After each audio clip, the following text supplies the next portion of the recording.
ওই জন্য তালহা ইবনে বারা রাদিয়াল্লাহু তাআলা আনহু হঠাৎ করে রাতের বেলা মারা গেলেন। হঠাৎ করে যখন নাকি রাতের বেলা মারা গেলেন, মারা যাওয়ার পরে কিছুক্ষণ পরে আল্লাহর নবী হয়তো গ্রামের কয়েকজন মানুষ মিলে তালহাকে জানাজার করে কাফন দাফন করে কবরের মধ্যে রেখে আসলেন। পরের দিন সকালবেলা বিশ্বনবীর কানের মধ্যে খবর পৌঁছে গেল। আল্লাহর নবী পরের দিন সকালবেলা তালহার বাড়ির সামনে এসে হাজির হওয়ার পরে তালহার বাবাকে ডাক দিলেন, ও তালহার বাবা, তালহা কোথায়? তালহাকে একটু ডাকো, তালহাকে দেখতে চাই। তালহার বাবার কথা শুনে বিশ্বনবী ওই কথা শুনে তালহার বাবা বললেন, ইয়া রাসূলুল্লাহ, আপনাকে হয়তো আমার সন্তান অনেক ভালোবেসেছিল, আমার সন্তান আপনাকে অনেক মহব্বত করেছিল, ওই জন্য এই সন্তান 12 বছরের সন্তান তালহার দুনিয়াতে নাই, গতকালকে রাতের বেলা তালহা ইন্তেকাল করেছে। বিশ্বনবী তালহাকে বললেন, তালহার বাবাকে বললেন, ও তালহার বাবা, তোমাকে তো আমি ওই দিন বললাম তালহা যখন নাকি মৃত্যুবরণ করবে, মারা যাবে, ওই সময় তালহার মৃত্যুর খবরটা আমাকে দিও, আমি নিজে তালহার জানাজার নামাজটা পড়াইতাম। বিশ্বনবী ওই কথা শুনে আল্লাহর নবী তালহা ইবনে বারা রাদিয়াল্লাহু তাআলা আনহু তালহার কথা তালহার বাবাকে বললেন, ও বিশ্বনবী, আমি এই জন্য আপনাকে বলি নাই, আমি এই জন্য আপনাকে জানাজার খবর দেই নাই, কারণ আমার সন্তান মারা যাওয়ার কিছু মুহূর্ত আগে আমাকে বলে গিয়েছিল, আমি যদি হঠাৎ করে রাত্রের বেলা মারা যাই তাহলে আল্লাহর নবীকে খবর দিও না। কারণ কি জন্য খবর দিবে না? কারণ বিশ্বনবী যে রাস্তা দিয়ে আসবে রাত্রের বেলা, হয়তো যে রাস্তা দিয়ে আসবে অনেক দূরত্ব রাস্তা, আমাদের বাড়ির থেকে বিশ্বনবীর দরবার অনেক দূরত্ব, যে রাস্তা দিয়ে আসবে হয়তো ওই রাস্তার মধ্যে অনেক বড় বড় কাফিরদের বাড়ি, ওই রাস্তা দিয়ে হয়তো বিশ্বনবীকে কাফিররা আক্রমণ করবে, মারধর করবে, ওই জন্য বিশ্বনবীকে খবর দেওয়া যাবে না, ওই জন্য আল্লাহর নবীকে খবর দিও না, ওই জন্য বিশ্বনবী আপনাকে খবর দিতে পারি নাই, এই জন্য তালহা বলেছিল তার জন্য খবর দিতে পারি নাই। বিশ্বনবী তালহার বাবাকে বললেন, ও তালহার বাবা, তালহার বাবার তালহার কবরটা কোথায়? তালহার কবরটা আমাকে দেখিয়ে দাও। ওই তালহার কবর দেখায় দেওয়ার সাথে সাথে বিশ্বনবী ওই কবরের কাছে চলে গেলেন। বুখারীর বর্ণনা, বিশ্বনবী ওই একটা হাত কবরের মধ্যে রাখলেন তালহার কবরের উপর, আরেকটা হাত আসমানের উঠায় আল্লাহর কাছে বললেন, ও আল্লাহ, এই 12 বছরের সন্তান হয়তো দুনিয়াতে আমাকে অনেক ভালোবেসেছিল, আমাকে অনেক মহব্বত করেছিল, আমার দরবারে হয়তো থাকতে চেয়েছিল, কিন্তু আল্লাহ তুমি হয়তো থাকার সুযোগ দাও নাই, আল্লাহ ওই জন্য দুনিয়াতে হয়তো তালহা থাকতে পারে নাই, কিয়ামতের দিন তালহার জায়গাটা আমার সঙ্গে করে দিও। পড়েন সুবহানাল্লাহ। আফজালুয যিকরি লা ইলাহা ইল্লাল্লাহ ওয়া আফজালুদ দুআই আলহামদুলিল্লাহ। আলহামদুলিল্লাহ হলো পৃথিবীর সবচেয়ে দামি দোয়া। আপনি যদি এই দোয়াটা আপনি পড়েন, আল্লাহর শুকরিয়া আদায় করা হয়ে যাবে, এবং কি আলহামদুলিল্লাহ পড়ার জন্য পৃথিবীর সবচেয়ে দামি দোয়া পড়া হয়ে যাবে। পৃথিবীর সবচেয়ে দামি দোয়া কি দোয়া? আলহামদুলিল্লাহ, সবচেয়ে দামি দোয়া, পৃথিবীর সবচেয়ে দামি দোয়া। আফজালুয যিকরি লা ইলাহা ইল্লাল্লাহ ওয়া আফজালুদ দুআই আলহামদুলিল্লাহ। পৃথিবীর সবচেয়ে দামি জিকির হলো লা ইলাহা ইল্লাল্লাহ, এবং পৃথিবীর সবচেয়ে দামি দোয়া আলহামদুলিল্লাহ। এই জন্য আমার ভাইরা, সবসময় আপনি হর হালতে আপনি হাটে যান, রাস্তাঘাটে ঘোরাফেরা করেন, বাজারে যান, ব্যবসা বাণিজ্যে ব্যস্ত থাকেন, খেতিবাতিতে আপনি ব্যস্ত থাকেন, সবসময় আল্লাহর জিকির করবেন, সবসময় আল্লাহর প্রশংসা করবেন, আলহামদুলিল্লাহ পড়বেন তো ইনশাআল্লাহ। অত ওয়াজ হয়তো ওয়াজ রাত 12টা 1টা পর্যন্ত শুনবেন, তার মধ্যে থেকে কমসে কম 1টা বা 2টা করে আপনি আমল নিয়ে যান, একটা শিক্ষা নিয়ে যান। এটা নিয়ে যাওয়ার পরে যদি আপনি আমল করেন, তাহলে এর ওসিলা করে কিয়ামতের দিন আল্লাহ জান্নাতের মধ্যে আপনাকে পৌঁছায় দিবে। সুবহানাল্লাহ পড়েন। কারণ আল্লাহ যদি আপনাকে জান্নাতের মধ্যে দিতে চায়, ভালো করে শুনবেন, আল্লাহ যদি আপনাকে জান্নাতের মধ্যে দিতে চায়, কোনো একটা ওসিলা যদি খুঁজে, তাহলে একটা সুন্নাত বা একটা আমলই আপনাকে জান্নাতে দেওয়ার জন্য যথেষ্ট হয়ে যাবে। যাবে না? যাবে। ওই জন্য সবসময় আল্লাহর শুকরিয়া আদায় করবেন, প্রশংসা করবেন, আর সবসময় আল্লাহ জিকির করার চেষ্টা করবেন তো ইনশাআল্লাহ। কারণ হয়তো আমরা সবাই মুসলমান, আমরা হয়তো দুনিয়াতে সবাই কলিমা পড়েছি, সবাই জানি যে একবার কলিমা পড়েছি আল্লাহ একবার না একবার হইলেও জান্নাতের মধ্যে দেবে না নাই, সবাই জানি, এটা ভুল ধারণা মানুষের। কিন্তু বিশ্বনবী বলেন, মান ক্বালা লা ইলাহা ইল্লাল্লাহু দাখালাল জান্নাহ, যে ব্যক্তি নাকি একবার দুনিয়াতে কলিমা পড়বে লা ইলাহা ইল্লাল্লাহ, ওই ব্যক্তিকে রব্বুল আলামিন সর্বশেষে জান্নাতের মধ্যে পৌঁছায় দিবে। সুবহানাল্লাহ পড়েন। কিন্তু ওই ধারণা নিয়ে যদি আপনি কলিমা পড়ে যদি বাড়িতে আপনি মনে মনে বসে থাকেন, তাহলে কি আল্লাহ জান্নাত দেবে? কলিমা পড়ছেন, এদিকে শিরিক করতেছেন, এদিকে জুয়া খেলতেছেন, তাস খেলতেছেন, মদ খাইতেছেন, জান্নাত দিব আল্লাহ? কলিমা তো পড়ছেন। বিশ্বনবী বলেন, বুনিয়াল ইসলামু আলা খামসিন, শাহাদাতি আল্লা ইলাহা ইল্লাল্লাহ ওয়া আন্না মুহাম্মাদান আবদুহু ওয়া রাসূলুহু ওয়া ইকামিস সালাতি ওয়া ইতাইজ যাকাত ওয়াল হজ্জি ওয়া সাওমি রমাযান। সুবহানাল্লাহ পড়েন। আমরা হয়তো সবাই জানি ইসলামের বুনিয়াদ 5টা। কয়টা? আর একটু যে বলুন কয়টা? 1 নম্বর কি? 1 নম্বর হলো কলিমা। 2 নম্বর এটা হজ, নামাজ। নামাজের জন্য তো আসতে হবে কথাটা, তাই না? নামাজের কথা কইলে সাউন্ড কমে যায়, কি যে অবস্থা। 1 নম্বর হয়তো কলিমা সবাই আমরা পড়েছি, 2 নম্বর হয়তো নামাজ, 3 নম্বর রোজা, 4 নম্বর হজ, 5 নম্বর যাকাত। এইটা হলো ধনী ব্যক্তিদের জন্য। যারা ধনী মানুষ, পয়সা আছে, টাকা আছে, তাদের জন্য ইসলামের বুনিয়াদ 5টা। তারা এইটা 5টা কাজ করতে লাগবে, তাদের জন্য এটা ফরজ করতে লাগবে। আর যারা গরিব আছে, টাকা পয়সা নাই, হজ করার জন্য টাকা নাই, তার জন্য কি এটা ফরজ? কথা বলেন, ফরজ না। যারা যাকাত দিতে পারেন না, টাকা পয়সা নাই, মালদার না, তাদের জন্য নামাজ, কলিমা, নামাজ, রোজা, এই 3টা জিনিস। যাদের টাকা পয়সা আছে তাদের জন্য এই 5টা। হয়তো সবাই কলিমাটা পড়ছি না? সবাই কলিমা পড়ছে, কলিমা পড়ছে, আমরা মুসলমান হয়ে গেছি, কিন্তু আপনি পরিপূর্ণ, আপনি মুসলমান হন নাই। পরিপূর্ণ হয়েছেন কি? পরিপূর্ণ হন নাই। পরিপূর্ণ যদি হতে চান, বিশ্বনবী বলেন, হাদিসের মধ্যে বললেন, লা ইউমিনু আহাদুকুম হাত্তা আকুনা আহাব্বা ইলাইহি মিন ওয়ালিদিহি ওয়া ওয়ালাদিহি ওয়ান নাসি আজমাইন। সুবহানাল্লাহ পড়েন। আগে প্রথমে কোরআন শরীফে আয়াত দিয়ে বলছি, বিশ্ব রব্বুল আলামিন কোরআন শরীফের মধ্যে বললেন, কুল ইন কুনতুম তুহিব্বুনাল্লাহা ফাত্তাবিউনি ইউহিব্বুকুমুল্লাহ ওয়া ইয়াগফির লাকুম যুনুবাকুম আল্লাহু গফুরুর রহিম। আল্লাহু আকবার পড়েন। আর একটু জোরে পড়েন, আল্লাহু আকবার। রব্বুল আলামিন কোরআন শরীফের মধ্যে বললেন, কুল ইন কুনতুম তুহিব্বুনাল্লাহ ফাত্তাবিউনি ইউহিব্বুকুমুল্লাহ ওয়া ইয়াগফির লাকুম যুনুবাকুম আল্লাহু গফুরুর রহিম। রব্বুল আলামিন বলেন, কোন মানুষ যদি আল্লাহকে যদি পাইতে চায়, আল্লাহকে যদি আপনারা পাইতে চান, তাহলে সর্বপ্রথম আল্লাহর নবীর অনুসরণ করতে লাগবে। আল্লাহর নবী যে কথাগুলো, আদেশগুলো আমাদেরকে করেছে, ওই আদেশগুলো মানা লাগবে। আপনি সর্বপ্রথম আল্লাহর নবীকে ভালোবাসুন। আল্লাহর নবী যে উপদেশগুলো আমাদেরকে দিয়েছে, ওই উপদেশগুলোর উপরে যদি চলুন, তাহলে আপনি আল্লাহর পর্যন্ত আপনি পৌঁছতে পারবেন। সর্বপ্রথম আল্লাহর নবীকে ভালোবাসা লাগবে। ওই জন্য বিশ্বনবী বলেন, লা ইউমিনু আহাদুকুম হাত্তা আকুনা আহাব্বা ইলাইহি মিন ওয়ালিদিহি ওয়া ওয়ালাদিহি ওয়ান নাসি আজমাইন। কোন মানুষ ততক্ষণ পর্যন্ত মুমিন হতে পারবে না। আপনি হয়তো কলিমা পড়ছেন, মুসলমান হয়েছেন, কিন্তু ততক্ষণ পর্যন্ত আপনি মুমিন হতে পারবেন না। লা ইউমিনু আহাদুকুম হাত্তা আকুনা আহাব্বা ইলাইহি মিন ওয়ালিদিহি ওয়া ওয়ালাদিহি ওয়ান নাসি আজমাইন। বিশ্বনবী বলেন, ওই পর্যন্ত কত মানুষ হয়তো মুসলমান হতে পারে, মুমিন হতে পারবে না, যতক্ষণ পর্যন্ত নাকি যে মানুষটা নাকি একজন মানুষ নিজের সন্তানের চাইতে, মার চাইতে, বাবার চাইতে, দুনিয়ার মুহাব্বতের মানুষের চাইতে আল্লাহর নবীকে বেশি ভালো না বাসবে। যদি কোনো মানুষ যদি দুনিয়ার সমস্ত মানুষের চাইতে, মার চাইতে, বাবার চাইতে আল্লাহর নবীর উপরে যখন নাকি মুহাব্বত বেশি হয়ে যাবে, ভালোবাসা হয়ে যাবে, ওই সময় আপনি মনে মনে ভাববেন যে আপনি একজন পরিপূর্ণ, একজন মুমিন হয়ে গেছেন, পরিপূর্ণ ঈমানদার হয়েছেন। ঠিক ততক্ষণ পর্যন্ত আপনি, যতক্ষণ পর্যন্ত নাকি নিজের সন্তান, মা বাবা, তাদের চাইতে আল্লাহর নবীকে বেশি ভালো না বাসছেন, ততক্ষণ পর্যন্ত মুমিন হতে পারবেন না। ওই জন্য আমার ভাইরা, এখানে কারা কারা আছেন যে কি সন্তানের চাইতে, মার চাইতে, বাবার চাইতে আল্লাহর নবীকে বেশি ভালোবাসেন? কারা কারা আছেন? হাত উঠায় দেখান তো দেখি। কয়জনই? যুবক ভাইরা হাত উঠায় নাই? কথা কয় না। যুবক ভাইরা হাত উঠেছে না নাই? মাশাআল্লাহ। যারা বলছেন হাত নামান তো দেখি এখন সবাই। যারা বিয়ে করেন নাই তারা হাত উঠেছিল না নাই? বিয়ে করে নাই কারা কারা দেখি ভাই?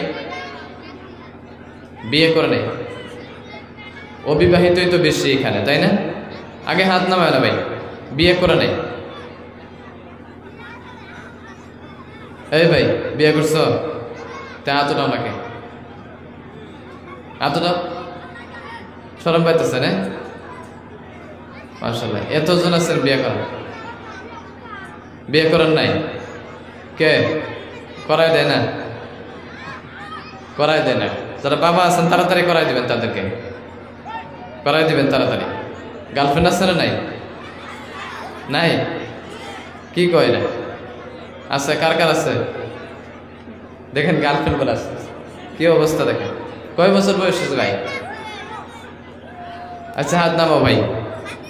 ওই জন্যই তারা হয়তো আল্লাহর নবীকে, যদি আপনি আল্লাহকে ভালোবাসতে চান, আল্লাহকে যদি পাওয়ার জন্য হয়তো আমরা সবসময় আসছি দিনই মাহফিলগুলোতে, যদি আল্লাহকে পাই, কেমন করে আল্লাহকে পাওয়া যায়, এইগুলো যদি আপনি পাইতে চান, তাহলে সর্বপ্রথম আল্লাহর নবীকে মহাব্বত করে, আল্লাহর নবীকে ভালোবাসেন। যদি আল্লাহর নবীকে যদি আপনি অনুসরণ করতে পারেন, ভালোবাসতে পারেন, আল্লাহর নবীর সুন্নতকে যদি আপনি ভালোবাসেন, যেমন করে নাকি আপনি একটা টুপি পরলেন, আপনি হয়তো ভাববেন যে আমি হুজুর হইনি, তাহলে টুপি পরে কি করব? যদি একটা টুপি পরেন, এইটাও আল্লাহর নবীর ভালোবাসার জন্য যদি করেন, তাহলে কিয়ামতের দিন আপনার এটা সবকে জারিয়া হিসেবে হয়ে যাবে, আপনার নাজাতের জরিয়া হয়ে যাবে। সুবহানাল্লাহ পড়েন। ওই জন্য দুনিয়াতে সবসময় আস্তে আস্তে করে হয়তো আপনি টুপি পরবেন, আস্তে আস্তে আপনি যখন নাকি মসজিদে যাবেন, ওই সময় আপনি নামাজে যাওয়ার জন্য আপনি কমসে কম পাঞ্জাবিটা পরিধান করবেন। মসজিদে যাওয়ার সময় হয়তো সবাই জানে যে ডান পাটা আগে দিতে লাগে, বাহির হইতে সময় বাম পাটা আগে দেওয়া লাগে, জানি না? সবাই জানি, কিন্তু এটা ব্যবহার আমরা করি না। করি কি? করি না। ডান পাটা আগে দিতে লাগে, যখন কাপড় পরিধান করার আগে ওই সময় ডান হাতটা আগে দেওয়া লাগে, বাম হাতটা পরে দেওয়া লাগে। স্যান্ডেল পরতে সময় ডান পাটা আগে দেওয়া লাগে, বাম পাটা পরে দেওয়া লাগে। সবাই জানি, কিন্তু আমল করি না। কিন্তু সবাই জানি, আমল করি না, ঠিক না? মনে থাকে না। এইটা কি আল্লাহ নবীর সুন্নাত না?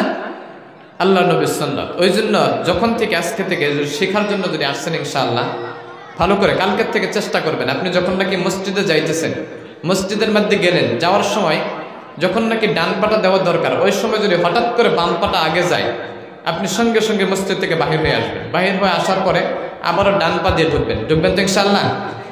আস্তে আস্তে করে এটা করে অভ্যাস করেন। স্যান্ডেল পরিধান করার সময় এবার করে কে ভাই,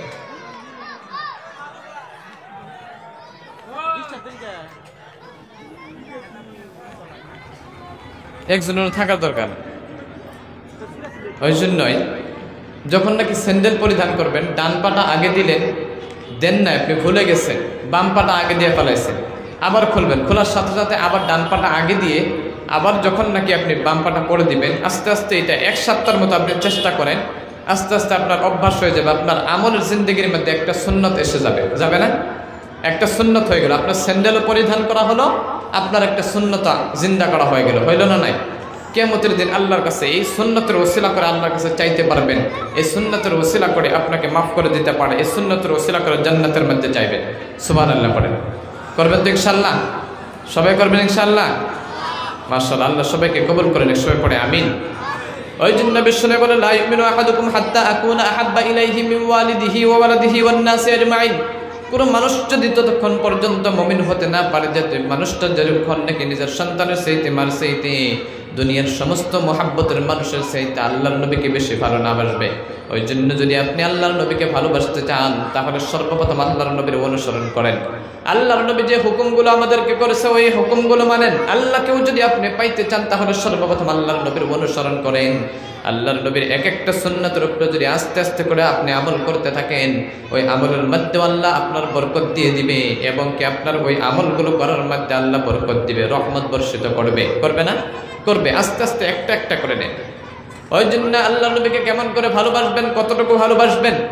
হয়তো সাহাবার জিন্দেগির মধ্যে হয়তো যেমন করে আল্লাহর নবীর সাহাবারা কেমন করে আল্লাহর নবীকে ভালোবাসতেন, তার মধ্যে থেকে একটা শিক্ষণীয় জিনিস আছে। হযরত তালহা ইবনে বারা রাদিয়াল্লাহু তাআলা আনহু, বুখারী শরীফের বর্ণনা, বুখারীর বর্ণনা, তালহা ইবনে বারা রাদিয়াল্লাহু তাআলা আনহু আল্লাহর নবীকে কত ভালোবাসতো, নিজের মার চাইতে, বাবার চাইতে বেশি ভালোবাসতো। তালহা ইবনে বারা রাদিয়াল্লাহু তাআলা আনহু বেশি বয়স ছিল না, কম বয়সের একজন মানুষ ছিলেন। 12 বছরের একজন মানুষ ছিলেন। কয় বছর? জোরে বলেন। 12 বছরের একজন সাহাবী ছিলেন, বালক সাহাবী। তালহা ইবনে বারা রাদিয়াল্লাহু তাআলা আনহু আল্লাহর নবীকে কত ভালোবাসতেন। ওই যে ভালোবাসা, তালহার ভালোবাসা এবং আমাদের ভালোবাসা বাস্তব জীবনে মিলিয়ে দেখবেন কতটুকু সঠিক হয়। তালহা ইবনে বারা রাদিয়াল্লাহু তাআলা আনহুর বাবা মা অনেক গরীব ছিলেন, গরীব ঘরের মধ্যে জন্মগ্রহণ করেছিলেন। তালহা ইবনে বারা রাদিয়াল্লাহু তাআলা আনহু তিনি হয়তো যখন পরিবারের মধ্যে জন্মগ্রহণ করেছিলেন, তালহা ইবনে বারা রাদিয়াল্লাহু তাআলা আনহু তিনার মাকে আজকে 3 দিন হয়ে যায় ঘরের মধ্যে কোনো খাবার হয় না, ঘরের মধ্যে কোনো রান্না বাড়া হয় না, ঘরের মধ্যে চুলার মধ্যে কোনো আগুন জ্বলে না। ওই জন্য তালহা ইবনে বারা রাদিয়াল্লাহু তাআলা আনহু ঘরের মধ্যে যখন নাকি আগুন জ্বলে না, 3 দিন হয়ে যায়, খাবারের ব্যবস্থা নাই। ওই সময় তালহার মাকে তালহা ডাক দিয়ে বললেন, ও মা, আমাকে একটু খাবার জন্য দাও। আজকে 3 দিন পার হয়ে যায়, ঘরের মধ্যে কোনো খাবারের ব্যবস্থা, আমাকে খাবার জন্য দাও। তালহার মা তালহাকে বলে, তো বাবা, তুমি তো হয়তো 3 দিন ধৈর্য ধরেছো, ঘরের মধ্যে কোনো খাবারের ব্যবস্থা আল্লাহ করে দেই নাই, ওই জন্য তুমি আরেকটা দিন ধৈর্য ধরো, নিশ্চয় আল্লাহ আমাদের ঘরের মধ্যে খাবার ব্যবস্থা করবে, আরেকটা দিন ধৈর্য ধরো। 3 দিন পার হয়ে গেছে, ঘরের মধ্যে কোনো খাবার নাই। তালহার মা হয়তো 12 বছরের একজন সন্তান, খিদা তো লাগবেই, লাগবে না? নাই? কথা বলেন, লাগবে না? লাগবে। আমাদের মধ্যে হয়তো বড় বড় মানুষ 50 বছর, 40 বছর 60 বছর হয়ে গেছে, যখন নাকি আপনি রোজার মাসে হয়তো অনেক মানুষের বাড়িতে যাবেন, রোজার মাসের মধ্যে যাবেন, যাওয়ার সময় দেখবেন যে এমন অবস্থা করে রান্না বাড়া করতেছে যেমন করে নাকি বাকি 11টা মাস যে ওই মাসের মতো রান্না বাড়া করে না? আছে না এরকম? আপনাদের এদিকে নাই? আছে, প্রত্যেক জায়গাতে আছে এরকম মানুষ। ওই জন্য তালহা তো এমনিতে ছোট মানুষ, 12 বছরের সন্তান, পেটের মধ্যে অনেক খিদা। পরের দিন সকালবেলা তালহার মাকে গিয়ে বললেন, ও মা আমাকে খাবারের জন্য দাও, আমার তো পেটের মধ্যে অনেক ক্ষুধা, ওই জন্য আমাকে খাবারের জন্য দাও। তালহার মা তালহাকে ডাক দিয়ে বললেন, ও বাবা তোমাকে হয়তো ধৈর্য ধরতে বলেছিলাম, কিন্তু আমাদের ঘরের মধ্যে কোনো খাবার ব্যবস্থা আসে নাই, ওই জন্য বাবা তোমার যদি অনেক কষ্ট লাগতেছে, অনেক খিদা লাগছে, তাহলে তুমি একটা কাজ করতে পারো, তুমি আল্লাহর নবীর দরবারে চলে যাও, বিশ্ব নবীর দরবারে চলে যাও। সুবহানাল্লাহ পড়েন। তুমি আল্লাহর নবীর দরবারে চলে যাও, বিশ্ব নবীর দরবারে চলে যাও।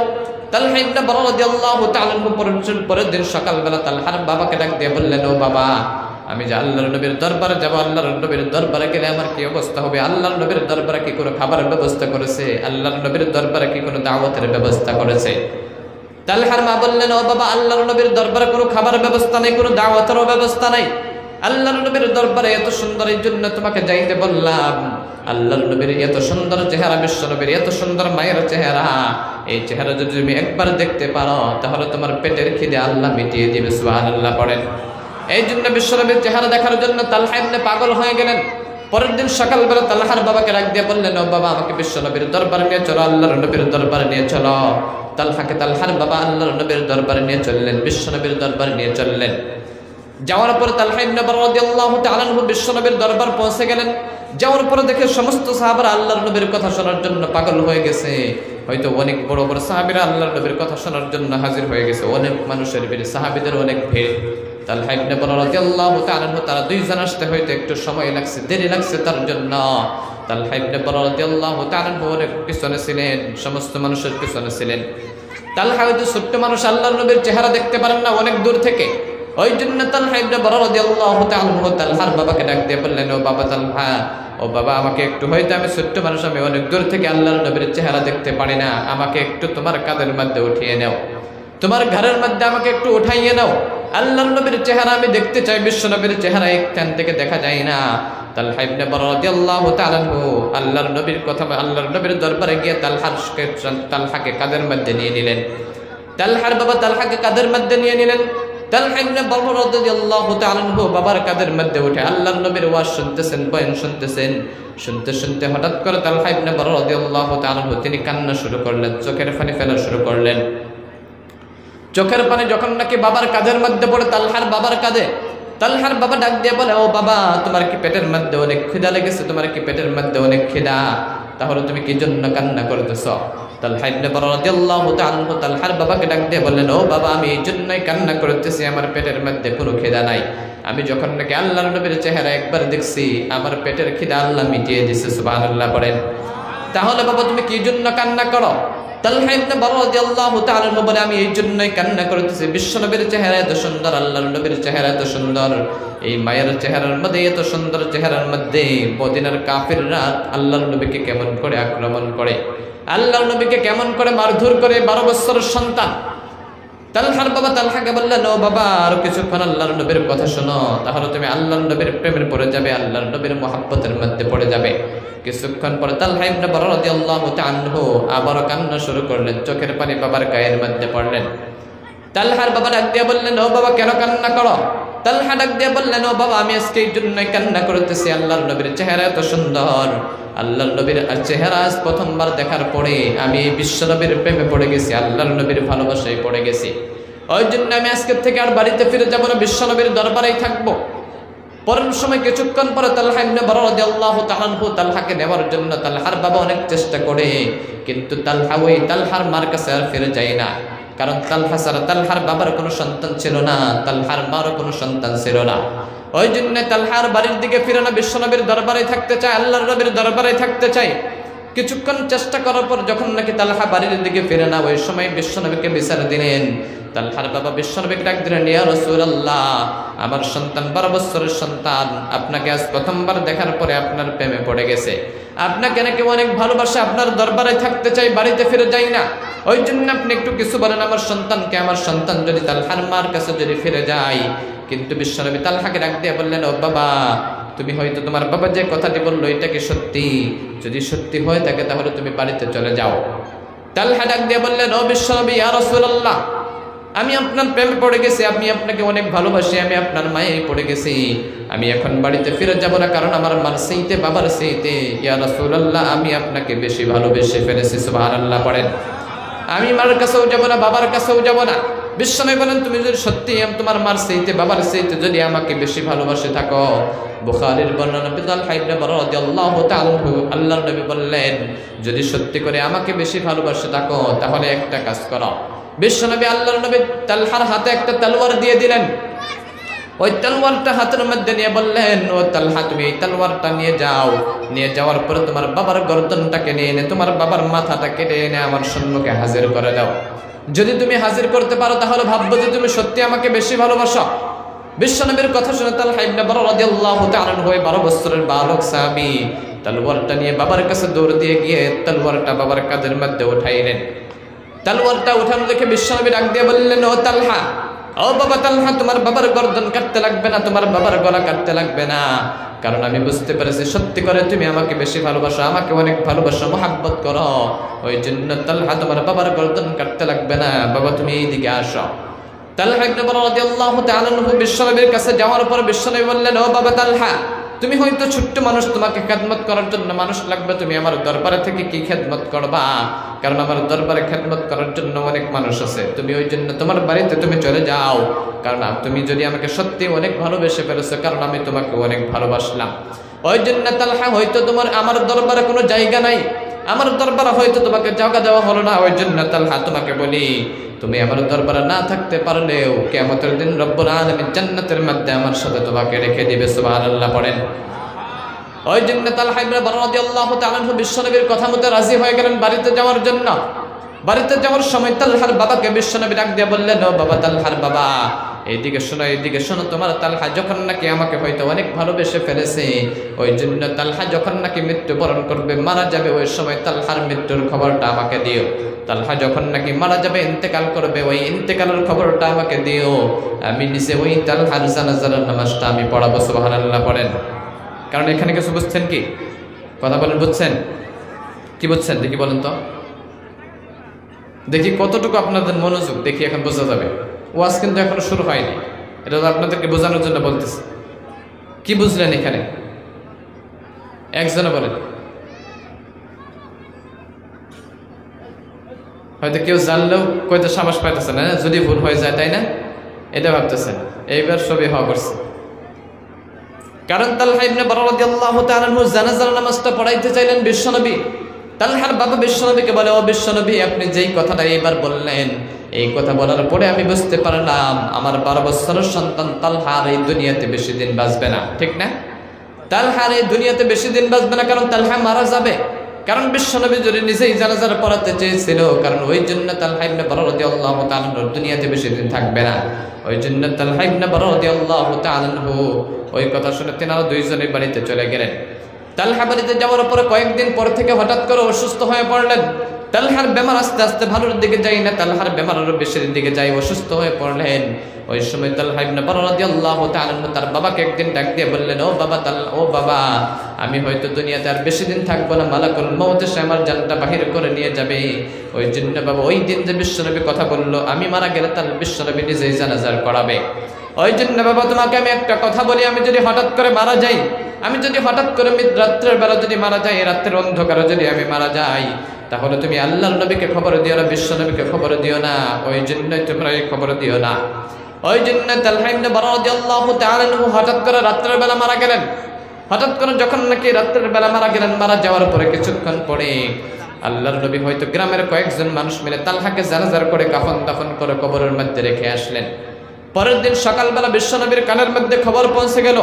আল্লাহর নবী পরের দিন সকালবেলা তালহার বাড়ির সামনে এসে হাজির হওয়ার পরে তালহার বাবাকে ডাক দিলেন, ও তালহার বাবা, তালহা কোথায়? তালহাকে একটু ডাকো, তালহাকে দেখতে চাই। তালহার বাবার কথা শুনে বিশ্বনবী ওই কথা শুনে তালহার বাবা বললেন, ইয়া রাসূলুল্লাহ, আপনাকে হয়তো আমার সন্তান অনেক ভালোবেসেছিল, আমার সন্তান আপনাকে অনেক মহাব্বত করেছিল, ওই জন্য এই সন্তান 12 বছরের সন্তান তালহার দুনিয়াতে নাই, গতকালকে রাত্রের বেলা তালহা ইন্তেকাল করেছে। বিশ্বনবী তালহাকে বললেন, তালহার বাবাকে বললেন, ও তালহার বাবা, তোমাকে তো আমি ওই দিন বললাম তালহা যখন নাকি মৃত্যুবরণ করবে, মারা যাবে, ওই সময় তালহার মৃত্যুর খবরটা আমাকে দিও, আমি নিজে তালহার জানাজার নামাজটা পড়াইতাম।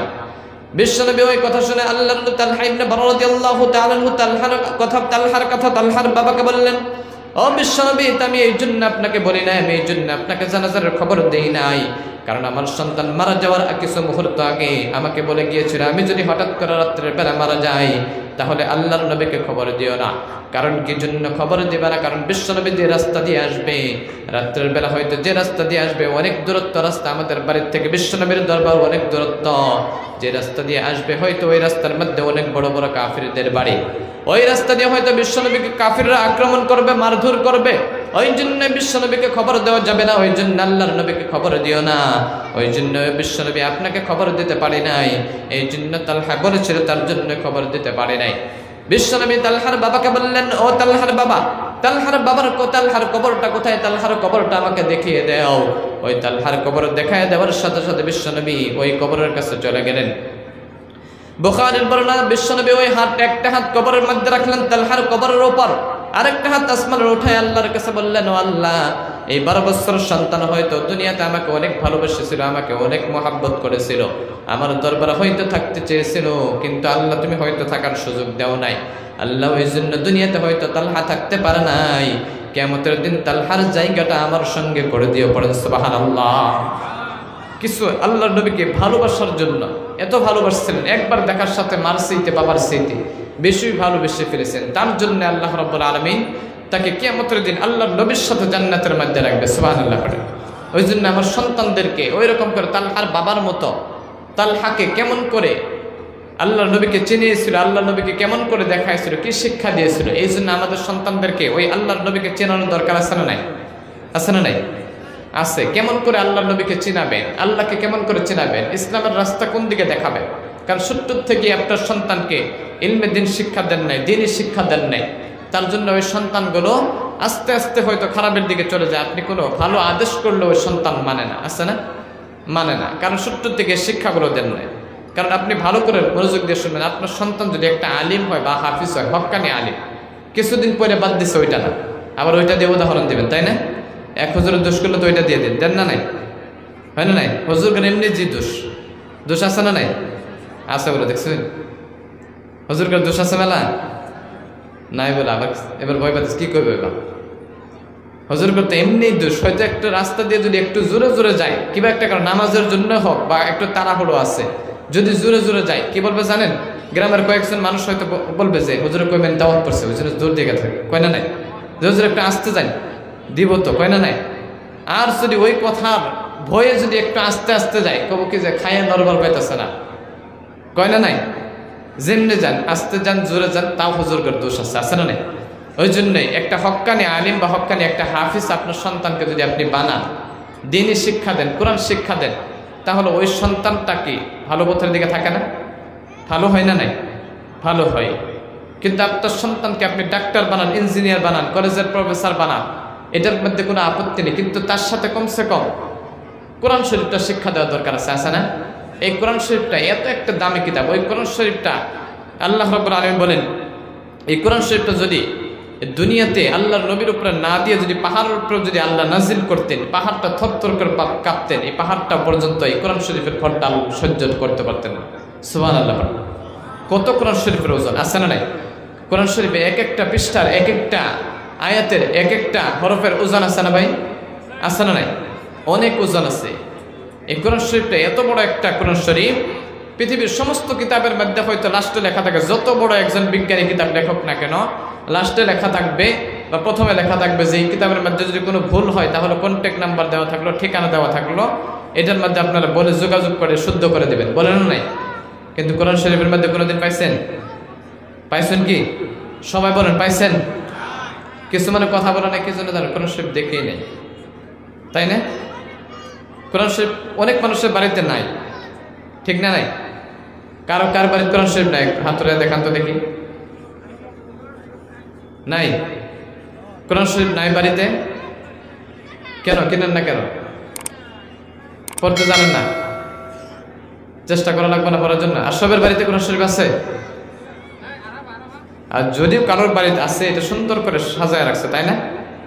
সাজায় রাখছে না নাই? কারণ বেয়াদবি হবে কোরআন শরীফ, ওই জন্য সুন্দর করে সাজায় রাখছে, পড়ার দরকার নাই, ঠিক না নাই? কথা কয় না। কোরআন শরীফ অনেকের বাড়িতে আছে কিন্তু পড়ে না, সুন্দর করে সাজায় রাখছে, রেহালের উপরে সুন্দর একটা কাপড় দিয়ে রাখছে না নাই? রাখছে। কয়েকদিন পরে পরে কাপড়টা শুধু মুছে দেয়, অজু করে কাপড়টা মুছে দেয়। পড়ার দরকার নাই, পড়ার দরকার নাই। এই জন্য সন্তানদেরকে, অনেক মানুষ বলে, আপনাদেরকে অনুরোধ করে বলছি, নিজের সন্তানদেরকে ভালো করে শুনবেন, এইদিকে কথা বলা হবে ইনশাআল্লাহ। শিখেন, ওয়াজ থেকে শিখবেন ইনশাআল্লাহ। একটা করে আপনি যদি আমলও শিখে যান, সুন্নত শিখে যান, ফায়দা হবে। অনেকক্ষণ হয়তো কিস্তা কাহিনী শুনবেন, তার মধ্যে কোনো ফায়দা হবে না। আপনাদেরকে বলছি তার মাধ্যমে ইনশাআল্লাহ, কিস্তা কাহিনী অনেকে ভালোবাসে, তার মাধ্যমে বলবো শিক্ষণীয়র জন্য আমি বলছি আপনাদেরকে। ওয়াজ এখনো শুরু হয় নাই, এখন থেকে ওয়াজ শুরু হবে ইনশাআল্লাহ। কেমন করে সন্তানদেরকে লালন পালন করবেন। হয়তো আপনারা বুড়া হয়ে গেছেন, অনেকের বয়স সুস্থ হয়ে গেছেন, বয়স হয়ে গেছে, এখন আপনাদের কোরআন শরীফ শেখার সময় নেই। ওই জন্য কোরআন শরীফটা কেমন করে শিখবেন, সন্তানদেরকে ভালো করে লালন পালন করবেন। কারণ এই সন্তানগুলোকে যদি ইলমে দ্বীন শিক্ষা না দেন, ওই সন্তান বড় হওয়ার পরে সন্তান মা বাবাকে ভাত কাপড় দেয় না, ঠিক না নাই? কথা শুনে না সন্তান, বাবার কথা শুনে না, মার কথা শুনে না। সন্তানরা বলে বাবা মসজিদে যাও, ওই সন্তান মসজিদে না যায় বাজারের মধ্যে গিয়ে আড্ডা দেয় না নাই? অনেক সন্তান দেখবেন ফ্রি ফায়ার খেলে, পাবজি খেলে, এখনকার ব্যস্ত এটার মধ্যে বেশি, ঠিক না নাই? ওই জন্যই সন্তানদেরকে কেমন করে লালন পালন করবেন, কি করলে সন্তানরা ভালোর দিকে আসবে, সমাজটা ভালো হবে। এই জন্য সন্তানদেরকে কমসে কম আপনি ডাক্তার বানান, ইঞ্জিনিয়ার বানান, কলেজে পড়ান, ইউনিভার্সিটিতে পড়ান, তার সাথে কমসে কম 1 ঘন্টা করে হলো মক্তব মাদ্রাসার শিক্ষা দেওয়া দরকার আছে না নাই? কারণ যদি শিক্ষা না থাকতো, এটা শিক্ষা দেওয়া যদি না থাকতো, তাহলে আল্লাহ এটা খরচ করে দিতেন না। দিত কি? দিত না। ওই জন্য বিশ্বনবী বলেন, তালাবুল ইলমি ফারিদাতুন আলা কুল্লি মুসলিমিন ওয়া মুসলিমা। পৃথিবীর প্রত্যেকজন নারী এবং পুরুষ সবার জন্য ইলমে দ্বীন অর্জন করাটা ফরজ করে দিয়েছেন কে? আর একটু জোরে বলুন কে? মাইকের সাউন্ড কমাই দিল নাকি? কমাই দিচ্ছে মনে একটু, মাইকের সাউন্ড কমাই দিলেন যে ভাই। পৃথিবীর প্রত্যেকজন নারী এবং পুরুষ সবার জন্য আল্লাহ ইলমে দ্বীন অর্জন করাটা, শিক্ষা করাটা ফরজ করে দিয়েছেন। আল্লাহ বলেন যে আপনার সন্তানকে আপনি আলিম বানান, হাফিজ বানান, বানাইতে লাগবে। এটাকে বাধ্যতামূলক করে দিছে? বাধ্যতামূলক করে দিছে? নাই। আপনার সন্তানকে আপনি এতটুকু ইলমে দ্বীন অর্জন করান, এতটুকু আপনার সন্তানকে শিক্ষা দেন, যে শিক্ষা দেওয়ার পরে যে সন্তান নাকি আপনাকে হয়তো নামাজ পড়তে পারে, ভালো করে নামাজ পড়তে পারে, রোজা রাখতে পারে, ইসলামের নীতি নিয়মের মধ্যে চলতে পারে, যেটা থেকে হালালকে হালাল বলে চিনতে পারে এবং হারামকে হারাম বলে মানতে পারে, এতটুকু আপনার সন্তানকে আপনি ইলমে দ্বীন অর্জন করান। আপনাকে যে মাদ্রাসার মধ্যে পড়াইতে লাগবে এটা কোনো বাধ্যতামূলক না, আপনি কমসে কম বক্তব্যের মধ্যে শিক্ষা দেন, দরকার আছে না? আপনার সন্তানকে হয়তো আপনি কলেজের মধ্যে পড়ান, কিন্তু বাকি 1 ঘন্টা সময় আপনার সন্তানকে মাদ্রাসার মধ্যে দেন, বানাতের মধ্যে দেন, দেওয়া দরকার আছে না? 1 ঘন্টা করে কমসে কম কোরআন শরীফটা শিখুক কমসে কম। এই কোরআন শরীফটার অনেক মর্যাদা, যে কোরআন শরীফটা নাকি পড়লেও সব, ধরলেও সব। আল্লাহ রাব্বুল আলামিন, হয়তো আমি পড়তেছি, হয়তো আপনারা পড়তে পারেন না, কিছু মানুষ জানা নাকি পড়তে পারেন না। কোন একজন মানুষ কোরআন শরীফ পড়তে পারে, তার কাছে গিয়ে আপনি একটু বসুন। ওই ব্যক্তি যখন নাকি কোরআন শরীফ পড়নেওয়ালা যখন নাকি পড়বে আলহামদুলিল্লাহ, এই আলহামদুলিল্লাহর মধ্যে যতগুলো হরফ আছে, এক একটা হরফের বদলতে আল্লাহ 10টি করে নেকি দেন, সুবহানাল্লাহ পড়েন। কিন্তু ভাই আপনি পড়তে পারেন না, ওই জন্য যে পড়তে পারে তার কাছে গিয়ে আপনি বসেন। আপনি পড়লেন না, শুধু শুনলেন, তার জন্য আপনার আমল নামে আল্লাহ 1টি হরফের বদলতে 10টি করে নেকি দিবে, সুবহানাল্লাহ পড়েন। ওই জন্য আপনি যদি কোরআন শরীফ পড়তে চান, কোরআন শরীফের যদি শিক্ষা যদি আপনি অর্জন করাতে চান, কমসে কম আপনার সন্তানকে আপনি শিক্ষা দেন। কারণ অনেক বাবার সন্তান হয়তো কলেজের প্রফেসর, কলেজের ইউনিভার্সিটিতে পড়ে, কিন্তু ওই বাবারও আশা আছে আমার সন্তান যদি বড় হওয়ার পরে, আমি মারা যাওয়ার পরে সন্তান জানাজার করতে পারে। আশা আছে না নাই? প্রত্যেক বাবারই আশা আছে যে আমার সন্তান যদি আমাকে জানাজার নামাজটা পড়ায়, আছে না নাই? আছে। কিন্তু আপনার সন্তানকে আপনি ওই শিক্ষাগুলো দেন নাই। শিক্ষা না দিলে কি ওই সন্তান কি পড়তে পারবে? নামাজ পড়াতে পারবে? পড়বে না। এই ইমামের জন্য, জানাজার ইমামের জন্য সন্তান সারাক্ষণ অনেক আলিম ওলামাদের কাছে ফোন করে যে হুজুর আমার বাবা মারা গেছে, একটু জানাজা করে দিয়ে যান, কয় না নাই? কয়। ভাই আপনি কেন করেন না? যে আপনি আলিম হইলে যে আপনি জানাজার নামাজ পড়াতে পারবেন, যে কোন হাঁকানে লেখা আছে নাকি? আপনি ওই জন্যই বিষ্ণু বলেন এতটুকু আপনি ইলমে দ্বীন অর্জন করেন, যেটা দিয়ে নাকি আপনার সন্তানকে আপনি ইসলামের রাস্তা দেখাতে পারেন, আল্লাহর নবীকে চিনাইতে পারেন, আল্লাহকে চিনাইতে পারেন, ঠিক অতটুকু আপনার সন্তানকে ইলমে দ্বীন অর্জন করাবেন তো ইনশাআল্লাহ। সবার সন্তানকে পড়াবেন তো ইনশাআল্লাহ। কারণ আপনার সন্তানকে যদি আপনি কোরআন শরীফ পড়ান, বিশ্বনবী বলেন, যে সন্তানকে হয়তো যে কোরআন শরীফটা আপনি পড়াবেন, যে কোরআন শরীফ পড়তে পারে, বিশ্বনবী বলেন, আল্লাহ নবীকে একজন সাহাবী জিজ্ঞাসা করেন, ইয়া রাসূলুল্লাহ, পৃথিবীর সবচেয়ে দামি মানুষকে, সবচেয়ে শ্রেষ্ঠ মানুষকে, সবচেয়ে জ্ঞানী মানুষকে?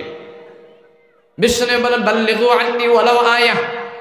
যে ব্যক্তি নাকি দুনিয়াতে হয়তো কোরআন শরীফ শিখে এবং ওই কোরআন শরীফটা অপরকে শিক্ষা দেয়, সুবহানাল্লাহ পড়ে। ওই জন্য হয়তো যদি দুনিয়াতে দামি মানুষ হতে চান, সবচেয়ে জ্ঞানী মানুষ হতে চান, তাহলে আপনি কমসে কম আপনি কোরআন শরীফটা শিখেন, কোরআন শরীফটা আপনি অন্যদেরকে শিক্ষা দেন। দেওয়া দরকার আছে না? শিক্ষা দেওয়া দরকার আছে। ওই জন্য নিজের সন্তানদেরকে সবসময় মক্তবের মধ্যে পাঠাবেন, এইগুলোর দিকে পাঠাবেন। আপনার সন্তান যদি যখন নাকি 7 বছর থেকে আপনি নামাজের আদেশ করতে থাকবেন, ওই সন্তান যখন নাকি নামাজ পড়তে যাবে, আস্তে আস্তে করে সমস্ত খারাপ কাজ থেকে দূর হয়ে যাবে, যাবে না? আস্তে আস্তে করে আপনি একটা করে শিক্ষা দেন, মসজিদে পাঠায় দেন, মাদ্রাসায় পাঠায় দেন, নামাজের জন্য নিয়ে যান। আপনি নামাজের জন্য যাইতেছেন, আস্তে আস্তে করে তাকে নিয়ে যান। নিয়ে যাওয়ার দরকার আছে না নাই? একটা সন্তানকে যদি আপনি 3 বছর 7 বছর থেকে যদি আপনি আস্তে আস্তে করে প্রতিদিন যদি নামাজের সময় ডাকেন, ডাকার পরে ওই সন্তান আস্তে আস্তে হয়তো আজকে ডাকলো, কালকে ডাকলো, এরকম করে ডাকতে ডাকতে আস্তে আস্তে একদিন হলো যাবে, যাবে না নাই? ওই যাওয়ার জন্য আস্তে আস্তে যাইতে যাইতে আজ 3 বছরের মধ্যে 10 বছর পর্যন্ত 1 বছর আপনি ডাকেন, 3 বছর না, 1 বছর ডাকার সাথে সাথে ওই সন্তান 1 বছর পরে আপনার স্মৃতি পাক্কা নামাজি হয়ে যাবে, যাবে না? বেশি নামাজি হয়ে যাবে, 5 ওয়াক্ত নামাজ পড়বে, তাহাজ্জুদের জন্য দাঁড়াবে, দাঁড়াবে না নাই? ওই জন্য হয়তো আপনি স্কুলের শিক্ষা দেন, আপনি যে স্কুলের মধ্যে হয়তো কলেজের মধ্যে ইউনিভার্সিটিতে শিক্ষা দেওয়া হয়, কলেজের মধ্যে হয়তো শিক্ষা দেওয়া হয় সূর্যটি কত দূর হবে, আসমান থেকে সূর্যটি কত দূরত্ব হবে, চন্দ্রটি কত বড় হবে, এই চন্দ্রের মধ্যে যাওয়ার জন্য, সূর্যের মধ্যে যাওয়ার জন্য কতদিন সময় লাগবে, কত টাইম লাগবে, কি কি জিনিস লাগবে যাওয়ার জন্য, এই চন্দ্রটা হয়তো কত বড়, চন্দ্র থেকে আসতে কতদিন সময় লাগবে, হয়তো এটা কলেজের মধ্যে ইউনিভার্সিটির শিক্ষা দেওয়া হয়। কিন্তু আমার ভাইরা, এই শিক্ষাটা চন্দ্রটাকে বানাইলো, এই আসমানটাকে বানাইলো, জমিনটা আল্লাহকে বানাইলো, এই শিক্ষাটা স্কুলের মধ্যে কলেজের মধ্যে দেওয়া হয় না, এই শিক্ষাটা মাদ্রাসার মধ্যে মক্তবের মধ্যে দেওয়া হয়, ঠিক না? এই শিক্ষাটা কারা বানাইলো? চন্দ্রটা, আসমানটা, সূর্যটাকে বানাইলো। এত বড় যে একটা আসমান আল্লাহ বানাইছে, একটা না, এমন করে আসমান এবং জমিন আল্লাহ কয়টা বানাইছে জানেন? কারা জানেন? কথা বলেন তো। আসমান, এরকম আসমান কয়টা আছে? 7টা, মাশাআল্লাহ। জমিন কয়টা আছে? জমিন, আসমান জমিন কয়টা আছে? 7টা, মাশাআল্লাহ। এমন করে এক একটা আসমানের মধ্যে, পৃথিবীর মধ্যে হয়তো আল্লাহ রাব্বুল আলামিন যে আসমানটা বানাইছে, এমন করে একটা আসমান না, শুধু এমন করে আল্লাহ 7টা আসমান বানাইছে। কয়টা? 7টা আসমান, 7টা আল্লাহ জমিন বানাইছে। কত দিনে বানাইছে জানেন? কথা বলেন, কয় দিনে বানাইছে জানেন? রব্বুল আলামিন বলেন, ফি 6 আইয়াম। আসমান 7টা, আসমান 7টা, আল্লাহ জমিন বানাইছে মাত্র 6 দিন সময় লাগাইছে। কয় দিন সময়? 6 দিন সময় লাগাইছে মাত্র। কি জন্য আল্লাহ 6 দিন সময় লাগাইছে? এত বড় বড় আসমান, এমন একটা না তো, 7টা আসমান, 7টা জমিন। কিন্তু কোন সাধারণ আসমান না, সাধারণ জমিন না। আপনি একটা আসমান থেকে আরেকটা আসমান পর্যন্ত যদি আপনি যাইতে চান, তাহলে 500 বছরের রাস্তা দূরত্ব। সুবহানাল্লাহ পড়েন। দ্বিতীয় আসমান থেকে আপনি তৃতীয় আসমান পর্যন্ত যাবেন, তার মধ্যে 500 বছরের রাস্তা দূরত্ব। তৃতীয় থেকে আপনি চতুর্থ পর্যন্ত যাবেন, তার মধ্যে 500 বছরের রাস্তা দূরত্ব। ওই জন্যই এত বড় বড় আল্লাহ আসমান বানাইছে, জমিন বানাইছে, আল্লাহ 6 দিন সময় লাগাইছে। কিন্তু আল্লাহ মানুষকে যে বানাইছে, আশরাফুল মাখলুকাত, সবচেয়ে শ্রেষ্ঠ জীবী, সবচেয়ে আল্লাহ জ্ঞানী বানাইছে মানুষদেরকে যে বানাইছে, হয়তো সাধারণ একজন মানুষ যখন নাকি দুনিয়াতে আসে, হয়তো হাইট থাকে মাত্র 1 ফুট, তাই না? 1 ফুট থাকে। যখন আপনার দুনিয়াতে আসছেন, কয় ফুট লম্বা হয়? কথা কয় না, কয় ফুট? কথা বল নাকি? 1 ফুট, বেশি বেশি 1.5 ফুট, তাই না? কিন্তু হয়তো ওজনের মধ্যে, হয়তো আপনি ওজনের মধ্যে পাইবেন 3 থেকে 5 কেজি। আল্লাহ হয়তো এই আসমানের মধ্যে, জমিনের মধ্যে হয়তো একটা 5 কেজি ওজনের একটা জিনিস বানাইতে হয়তো আল্লাহর সেকেন্ড সময়ও লাগতো না। লাগবো কি? লাগবো না। কিন্তু আল্লাহ হয়তো এত বড় আল্লাহ আসমান বানাইছে, 6 দিন লাগাইছে। কিন্তু আল্লাহ যে সাধারণ 1 ফুট মানুষকে আল্লাহ বানাইছে, দুনিয়াতে প্রেরণ করেছে, 10 মাস 10 দিন সময় লাগাইছে। লাগাইছে না? কেন এত সময় লাগায়? প্রশ্ন আছে না নাই? কারণ আল্লাহ রাব্বুল আলামিন মানুষকে অনেক ভালোবাসে। মানুষকে ভালোবাসার জন্য আল্লাহ রাব্বুল আলামিন আপনাকে অনেক ভালোবাসার জন্য আল্লাহ মানুষকে ভালোবাসার জন্য আল্লাহ মানুষকে ধীরে ধীরে আস্তে আস্তে 10 বছর পর 10 মাস সময় লাগাই দিয়েছে আল্লাহ। ওই জন্য আল্লাহ যদি মানুষকে অনেক ভালোবাসে তাহলে আল্লাহর জন্য কিছু করণীয় আছে। ওই জন্য আল্লাহর নবীকে আল্লাহর যে উপদেশগুলো করেছে রব্বুল আলামিন কোরআন শরীফের মধ্যে বললেন, ইয়া আইয়ুহাল্লাযীনা আমানু লা তুকদ্দিমু বাইনা ইয়াদাইল্লাহি ওয়া রাসূলিহি ওয়াত্তাকুল্লাহ ইন্নাল্লাহা সামিউন আলিম। রব্বুল আলামিন কোরআন শরীফের মধ্যে বললেন, ইয়া আইয়ুহাল্লাযীনা আমানু লা তুকদ্দিমু বাইনা ইয়াদাইল্লাহি ওয়া রাসূলিহি ওয়াত্তাকুল্লাহ ইন্নাল্লাহা সামিউন আলিম। আল্লাহ এবং আল্লাহর রাসূল যে বিধানগুলো আমাদেরকে দিয়েছে, মানুষকে দিয়েছে, যে উপদেশগুলো আমাদেরকে দিয়েছে, ওই উপদেশগুলো মানা দরকার আছে না নাই? আছে না? ওই উপদেশগুলো আপনারা মেনে চলেন তাহলে তার মধ্যে আমাদের লাভ আছে, কল্যাণ আছে। ওই উপদেশগুলো যদি আপনারা মেনে না চলি তাহলে তার মধ্যে আমাদের লানত আছে, আছে না নাই? ওই জন্য কমসে কম বিশ্বনবীর প্রথম হাদিসটা, যেই হাদিসটা আপনি বলেছিলেন, তলাবুল ইলমি ফারিয়াদাতুন আলা কুল্লি মুসলিমিন ওয়া মুসলিমা, আপনি ঠিক ততক্ষণ পর্যন্ত আপনি আপনার সন্তানকে এতটুকু আপনি ইলমে দিন অর্জন করার শিক্ষা দেন, ওই সন্তান যদি কমসে কম আপনার সন্তান জানাজার নামাজটা পড়াতে পারে, দেবেন তো ইনশাআল্লাহ? কারণ সাইয়েদনা ঈসা আলাইহিস সালামের জামানায়, বনি ইসরাইলের জামানায় সাইয়েদনা ঈসা আলাইহিস সালাম এক রাস্তা দিয়ে যাইতেছিলেন। যাওয়ার সময় হঠাৎ করে ওই রাস্তার পাশে একটা কবরস্থান ছিল। ওই কবরস্থান থেকে কান্নার আওয়াজ আসতো, গুনগুন করে কান্নার আওয়াজ আসতো। কবরস্থানের মধ্যে আল্লাহর ফেরেশতারা আযাব দিত। ওই সময় সাইয়েদনা ঈসা আলাইহিস সালাম তিনি হয়তো মনে মনে ভাবলেন যে হয়তো এখানে কোনো ওই নাফরমান বান্দা ছিল, গুনাহগার বান্দা ছিল, দুনিয়াতে হয়তো অনেক গুনাহ করেছিল, যার জন্য ফেরেশতারা শাস্তি দিতেছে। ওই জন্য হযরত ঈসা আলাইহিস সালাম ওই রাস্তা দিয়ে চলে গেলেন। চলে যাওয়ার পরে কিছুদিন পরে ওই রাস্তা দিয়ে আবার যখন রিটার্ন আসে, আসার পরে যে কবরস্থান থেকে, যে কবর থেকে কান্নার আওয়াজ ছিল, ওই কবর থেকে হঠাৎ করে জান্নাতে খুশবু পাওয়া যায়, জান্নাতের ভাব পাওয়া যায় ওই কবরস্থান থেকে। হযরত ঈসা আলাইহিস সালাম আল্লাহকে বললেন, ও আল্লাহ, তোমার মহিমা তো বুঝতে পারলাম না। কিছুদিন এই কবরস্থানের পাশ দিয়ে গেলাম, এই কবরস্থানের মুর্দাটা কান্না করতেছিল, ফেরেশতারা কবরের মধ্যে আযাব দিতেছিল, কিন্তু হঠাৎ করে আজকে আবার ওই কবরস্থানের পাশ দিয়ে আসলাম। এই কবরস্থানের মধ্যে কেন জান্নাতে খুশবু পাওয়া যায়? খুশবু কেন পাওয়া যায়? কবরস্থানের মধ্যে শাস্তি কেন বন্ধ হয়ে গেছে? আল্লাহ হযরত ঈসা আলাইহিস সালামকে বললেন, সাইয়েদনা ঈসা আলাইহিস সালামকে বললেন, ও ঈসা, আমি আল্লাহ যা জানি তুমি তো সেটা জানো না। আমি এই জন্যই আমি এই কবরস্থানের মধ্যে হয়তো কিছুদিন আগে শাস্তি দিয়েছিলাম, কিন্তু আজকে কবরস্থানের মুর্দাকে আমি মাফ করে দিয়েছি। এই জন্যই এই মুর্দাটা হয়তো দুনিয়াতে অনেক নাফরমান ছিল, গুনাহ করেছিল, অনেক গুনাহ করেছিল। এই গুনাহ করার জন্য হয়তো আমি আল্লাহ কবরের মধ্যে শাস্তি দিতেছি। কিন্তু হঠাৎ করে তার সন্তান একটা দুনিয়াতে রেখে আসছিল, ছোট্ট সন্তান একটা রেখে আসছিল। ওই সন্তান যখন নাকি বড় হইল, বড় হওয়ার পর সন্তানের মা নিয়ে মাদ্রাসায় নিয়ে গেল, মক্তবে নিয়ে গেল। মক্তবা নিয়ে দেওয়ার পর ওস্তাদের হাতে যখন নাকি সন্তানকে তুলে দিলেন, ওই সন্তানকে তুলে দেওয়ার পরে ওই সন্তানকে যখন নাকি ওস্তাদ মক্তবের হুজুর যখন নাকি পড়াইলেন বিসমিল্লাহির রহমানির রহিম, ওই ছোট্ট সন্তান পড়ে বিসমিল্লাহ। এই কথা শুনে আল্লাহ রাব্বুল আলামিন বলে, এই সাধারণ সন্তান, এই ছোট্ট একটা মাসুম বেগুনার সন্তান, দুনিয়ার হয়তো কিছুই বোঝে না, এই সন্তান যখন নাকি বলল বিসমিল্লাহির রহমানির রহিম, আমি নাকি অনেক দয়াবান, আমি নাকি অনেক রহমান, এই জন্য আমি এই ছোট্ট মানুষের কথা সহ্য করতে পারলাম না।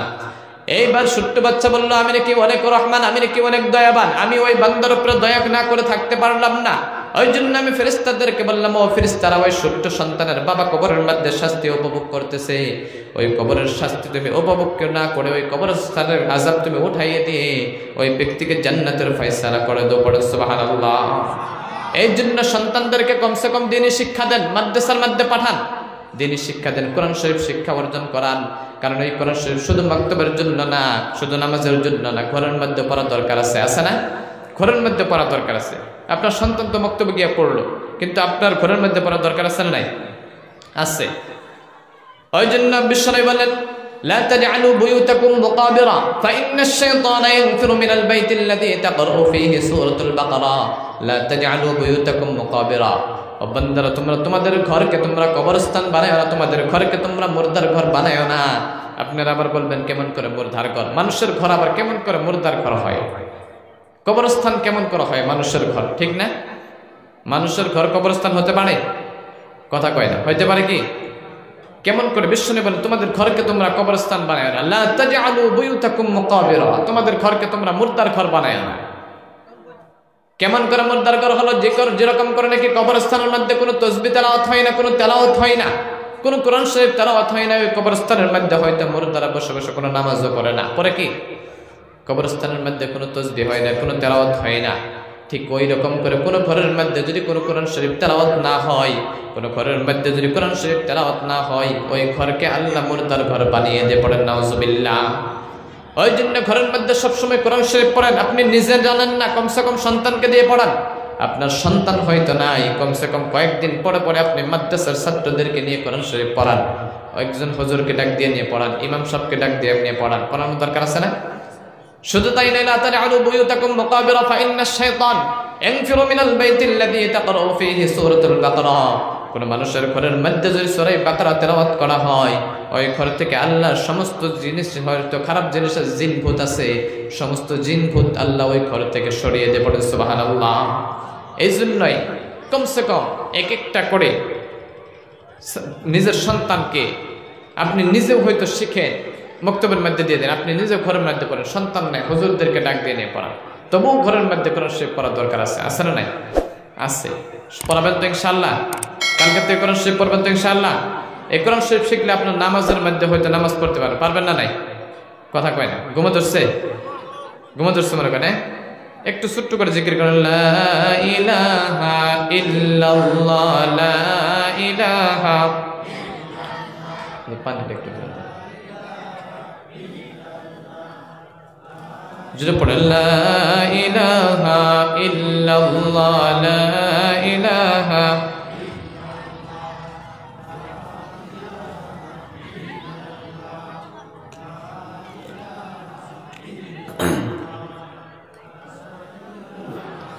لا إله إلا الله لا إله لا إله إلا الله محمد رسول الله صلى الله عليه وسلم। সম্মানিত ভাইরা, সম্মানিত মা এবং বোনেরা, আজকে এই কোরআন শরীফের যে আপনাদেরকে মর্যাদাটা বললাম বা শুনতেছেন, ইনশাআল্লাহ প্রত্যেকেরই ঘরের মধ্যে কোরআন শরীফ যার যার নাই ইনশাআল্লাহ আনার চেষ্টা করবেন। আর যার আছে ওর পেট থেকে কাপড়টা সরাই দিয়ে কমসে কম পড়ার চেষ্টা করবেন তো ইনশাআল্লাহ। কোরআন শরীফে অনেক ফায়দা। বিশ্বনবী বলেন, মান ক্বারাআল কুরআন ফাস্তাযহারা লাহু ফাআহাল্লা হালালাহু ওয়া হাররামা হারামাহু আদখালাহুল জান্নাহ ওয়া শাফাআহু ফি 'আশরাতিন মিন আহলি বাইতিহি কুল্লুহুম ক্বাদ ওয়াজাবাত লাহুমুন নার। আল্লাহু আকবার বলেন। আর একটু জোরে বলেন আল্লাহু আকবার। মান ক্বারাআল কুরআন, যে ব্যক্তি নাকি কোরআন শরীফ পড়বে, যে ব্যক্তি নাকি কোরআন শরীফ তেলাওয়াত করবে, মান ক্বারাআল কুরআন ফাস্তাযহারা লাহু ফাআহাল্লা হালালাহু ফাস্তাযহারা লাহু, এবং যারা নাকি হিফজ করতে পারে, তাদেরকে জ্ঞান দিয়েছে আল্লাহ, ওই ব্যক্তি যদি কোরআন শরীফ হিফজ করতে পারে। এক নাম্বার হলো মান ক্বারাআল কুরআন, যে ব্যক্তি নাকি কোরআন শরীফ পড়বে, ফাস্তাযহারা লাহু, যে ব্যক্তি নাকি কোরআন শরীফকে মুখস্থ করবে, ফাআহাল্লা হালালাহু, এবং কোরআনের মধ্যে যে হালাল আল্লাহ আদেশগুলো দিয়েছে, উপদেশগুলো দিয়েছে, ওই হালালকে হালাল বলে মেনে চলবে, ওয়া হাররামা হারামাহু, এবং হারামকে হারাম বলে মেনে চলবে, আদখালাহুল জান্নাহ, আল্লাহ ওই ব্যক্তিকে জান্নাতের মধ্যে পৌঁছায় দিবে। সুবহানাল্লাহ পড়েন। এই কোরআন শরীফ পড়লে যদি আল্লাহ জান্নাত দেয়, তারপর দরকার আছে না? নাই আছে। ওয়া শাফাআহু ফি 'আশরাতিন মিন আহলি বাইতিহি কুল্লুহুম ক্বাদ ওয়াজাবাত লাহুমুন নার। শুধু তাই নাই, বিশ্বনবী বলেন, ওয়া শাফাআহু ফি 'আশরাতিন মিন আহলি বাইতিহি কুল্লুহুম ক্বাদ ওয়াজাবাত লাহুমুন নার। সুবহানাল্লাহ পড়েন। যে ব্যক্তি হয়তো আল্লাহর কোরআন শরীফ পড়বে, আল্লাহর কোরআন শরীফের হালাল মেনে চলবে, হারামকে হারাম বলে মেনে চলবে, ওই ব্যক্তিকে আল্লাহ জান্নাতের মধ্যে পৌঁছায় দিবে। শুধু তাই নয়, আল্লাহ এটাই শুধু পুরস্কার দিবে না, আল্লাহ এর সাথে আরেকটা দামি পুরস্কার দিবে। যে ব্যক্তিকে জান্নাতের মধ্যে প্রবেশ করাবেন কোরআন শরীফ পড়নেওয়ালা, ওই ব্যক্তিকে আল্লাহ রাব্বুল আলামিন এত বড় একটা পাওয়ার দিবে, এত বড় একটা তাকে দায়িত্ব দিবে। এত বড় পাওয়ার হয়তো সবচেয়ে দামি পাওয়ার, কারণ এত বড় একটা পাওয়ার দেওয়া হবে, যে ব্যক্তি নাকি জাহান্নামের মধ্যে যাবে, জাহান্নাম ওয়াজিব হয়ে গেছে, ওই রকম 10 জন মানুষের জন্য আল্লাহর কাছে সুপারিশ করে 10 জন জাহান্নামী ব্যক্তিকে ওই জান্নাতের মধ্যে প্রবেশ করায় দিবে। সুবহানাল্লাহ পড়েন। কারণ আপনার সন্তানকে যদি আপনি হাফিজে কুরআন বানান, ওই সন্তান এমন করে 10 জন মানুষের জন্য আল্লাহর কাছে সুপারিশ করবে, আল্লাহর কাছে বলবে, আল্লাহ এই 10 জন মানুষকে আল্লাহ তুমি জান্নাতের মধ্যে প্রবেশ করায় দাও। এতটুকু পাওয়ার থাকবে। কারণ এই সন্তানকে যদি আপনি কোরআন শরীফ শেখান, এই কোরআন শরীফ শেখানোর জন্য আল্লাহ রাব্বুল আলামিন সবাই জানি কিয়ামতের দিন হাসরের ময়দানে ওই সন্তানদের মা এবং বাবা দুইজনকে নূরের তাজ পরানো হবে, হবে না? দুনিয়ার সমস্ত মানুষরা বলবে, ওই তারা কি আল কোন নবীদের মা? কোন নবীদের হয়তো মাতা পিতা হবে, তারা তার জন্য আল্লাহ এত দামি নূরের তাজ পড়াইছে, কিন্তু আল্লাহ বলবেন এরা কোন নবীদের মা না, এরা হলো কোরআন শরীফ পড়নেওয়ালাদের মা। পড়েন সুবহানাল্লাহ। এতটুকু যদি সম্মান কোরআন শরীফ পড়নেওয়ালার মা এবং বাবাকে দেয়, তাহলে যে পড়ছে, যে কোরআন শরীফ পড়তে পারে, তাকে কতটুকু সম্মান দিবে বলেন? আরো বেশি দিবে। ওই জন্য বিশ্বনবী বলেন ইকরা ওয়ারতাকি ওয়ারাত্তিল কামা কুনতা তুরাত্তিলু ফিদ দুনিয়া ফাইন্না মানজিলাতাকা ইনদা আখিরি আয়াতিন তাকরাউহা। যে ব্যক্তি নাকি দুনিয়াতে কোরআন শরীফ পড়বে, কোরআন শরীফকে মুখস্থ করবে, কোরআন শরীফ তেলাওয়াত করবে, ওই ব্যক্তিকে রব্বুল আলামিন কিয়ামতের দিন জান্নাতের মধ্যে যখন নাকি তাকে পৌঁছাইবেন, ওই সময় ওই ব্যক্তিকে বলবেন ও জান্নাতি ভাই, ও সাহেবে কোরআন, কোরআন শরীফ পড়নেওয়ালা, যেমন করে দুনিয়াতে কোরআন শরীফ পড়ছে না, যেমন করে নাকি কুল আউযু বিরাব্বিন নাস মালিকিন নাস ইলাহিন নাস, ঠিক এমন করে জান্নাতের মধ্যে এক একটা করে আয়াত তেলাওয়াত করো, আর এক একটা করে জান্নাতের মধ্যে তোমার জন্য বিল্ডিং গুলো, মহল গুলো আল্লাহ উঁচু করতে থাকো। পড়েন সুবহানাল্লাহ।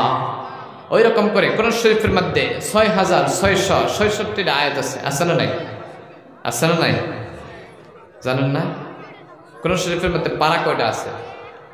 সিবারা কয়টা আছে? সবাই বলেন তো কয়টা আছে? 30টা আল্লাহ সিবারা দিয়েছে কোরআন শরীফের মধ্যে। সূরা কয়টা আছে? 114টি, মাশাআল্লাহ। এবং আয়াত কয়টা আছে? 6666টা। আপনি যদি 6666 আয়াত আপনি তেলাওয়াত করতে পারেন জান্নাতের মধ্যে, তাহলে একটা করে আয়াত তেলাওয়াত করবেন, যেরকম করে নাকি আলহামদুলিল্লাহি রাব্বিল আলামিন একটা মহল আপনার জন্য ওযু করলেন। এমন করে আরেকটা যদি আয়াত তেলাওয়াত করেন, আলহামদুলিল্লাহি রাব্বিল আলামিন আর রহমানির রহিম মালিক ইয়াউমিদ্দিন, এমন করে 3টা মহল আপনার হয়ে গেল। পড়বেন তো ইনশাআল্লাহ? দুনিয়াতে পড়বেন? এটা দুনিয়াতে পড়লে আপনি যদি ইচ্ছা করেন, এর ওসিলা করে এই কোরআন শরীফটা যারা পড়তে জানেন না তাদের জন্য একটা অনেক সহজ একটা জিনিস শিখাই দিয়ে যায়। এই কোরআন শরীফ যদি আপনি খুলে নিয়েও যদি কান্না করেন, এর ওসিলা করেও আপনাকে জান্নাতের মধ্যে আল্লাহ পৌঁছায় দিবে। আমিন পড়েন। কারণ এমন জামানায়, একটা জামানায় এমন মানুষ ছিল একটা গ্রামের মধ্যে, কোনো কোরআন শরীফ পড়নেওয়ালা ছিল না, যে কোরআন শরীফ শিখাবে এমনও মানুষ ছিল না। এত মূর্খ মানুষ। একটা মানুষও যদি ওই গ্রামের মধ্যে মারা যায়, মারা যাওয়ার পর ওই মানুষকে কারা জানাজার করবে, জানাজার করার জন্য ধোয়ানোর জন্য মানুষ নাই, জান্নাওয়ালা নাই, তাহলে কেউ গ্রামটাকে শিক্ষিত গ্রাম না অশিক্ষিত? কথা বলেন, শিক্ষিত গ্রাম না অশিক্ষিত? যে গ্রামে নাকি মানুষ মরলে ওই মানুষকে জানাজার করার জন্য কোনো মানুষ নাই, তাহলে শিক্ষিত না অশিক্ষিত? জোরে বলেন, আর একটু জোরে বলেন। অশিক্ষিত। এই গ্রামের মধ্যে হঠাৎ করে একজন মুরব্বী মারা গেছে। কে মারা গেছে? জোরে বলেন। মুরব্বী মারা গেছে, হঠাৎ করে মুরব্বী মারা গেছে। এখন তারা গ্রামের মধ্যে মারা গেছে, এখন কি করবে? মানুষ নাই, জানাজার কেমন করে করবে?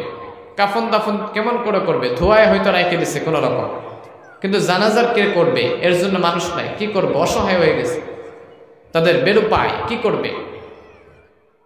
গ্রামের কয়েকজন মানুষ বলে, ও ভাই, একে হয়তো অনেকক্ষণ থেকে মারা গেছে, কিন্তু তাকে হয়তো জানাজার করা হয় নাই, কিন্তু আমরা একটা চেষ্টা করি, আমাদের গ্রামের মধ্যে হয়তো জানাজার করার জন্য কোনো মানুষ নাই, তার জন্য একটা কাজ করি, আমরা রাস্তা হয়তো তাকে ডাইরেক্ট আমরা মাটির মধ্যে খুদে আমরা পুঁতে দেই, ডাইরেক্ট আমরা মাটি দিয়ে দিই।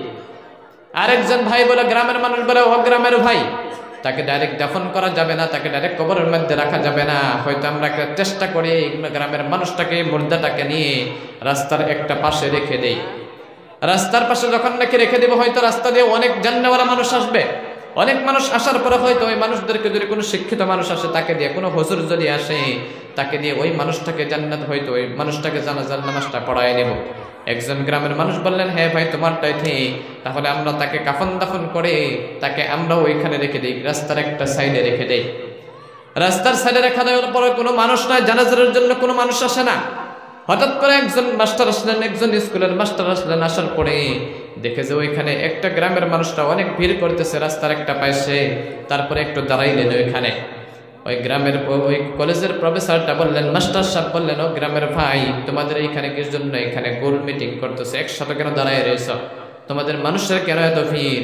তখন বললেন, হুজুর, গতকালকে রাত্রে আমার বাড়িতে আমাদের গ্রামে একজন মানুষ মারা গেছে, আমাদের গ্রামটা এত অশিক্ষিত, আমাদের এই মর্যাদাকে জানাজার করার জন্য এমন একজন মানুষ খুঁজে পাই না, এই জন্য হয়তো আমরা মনে মনে ভাবলাম যে রাস্তার পাশে রেখে দেই, কোন হুজুর মানুষ যদি এই রাস্তা দিয়ে যায়, তাকে দিয়ে এই মুর্দার জানাজারটা করায় নেব।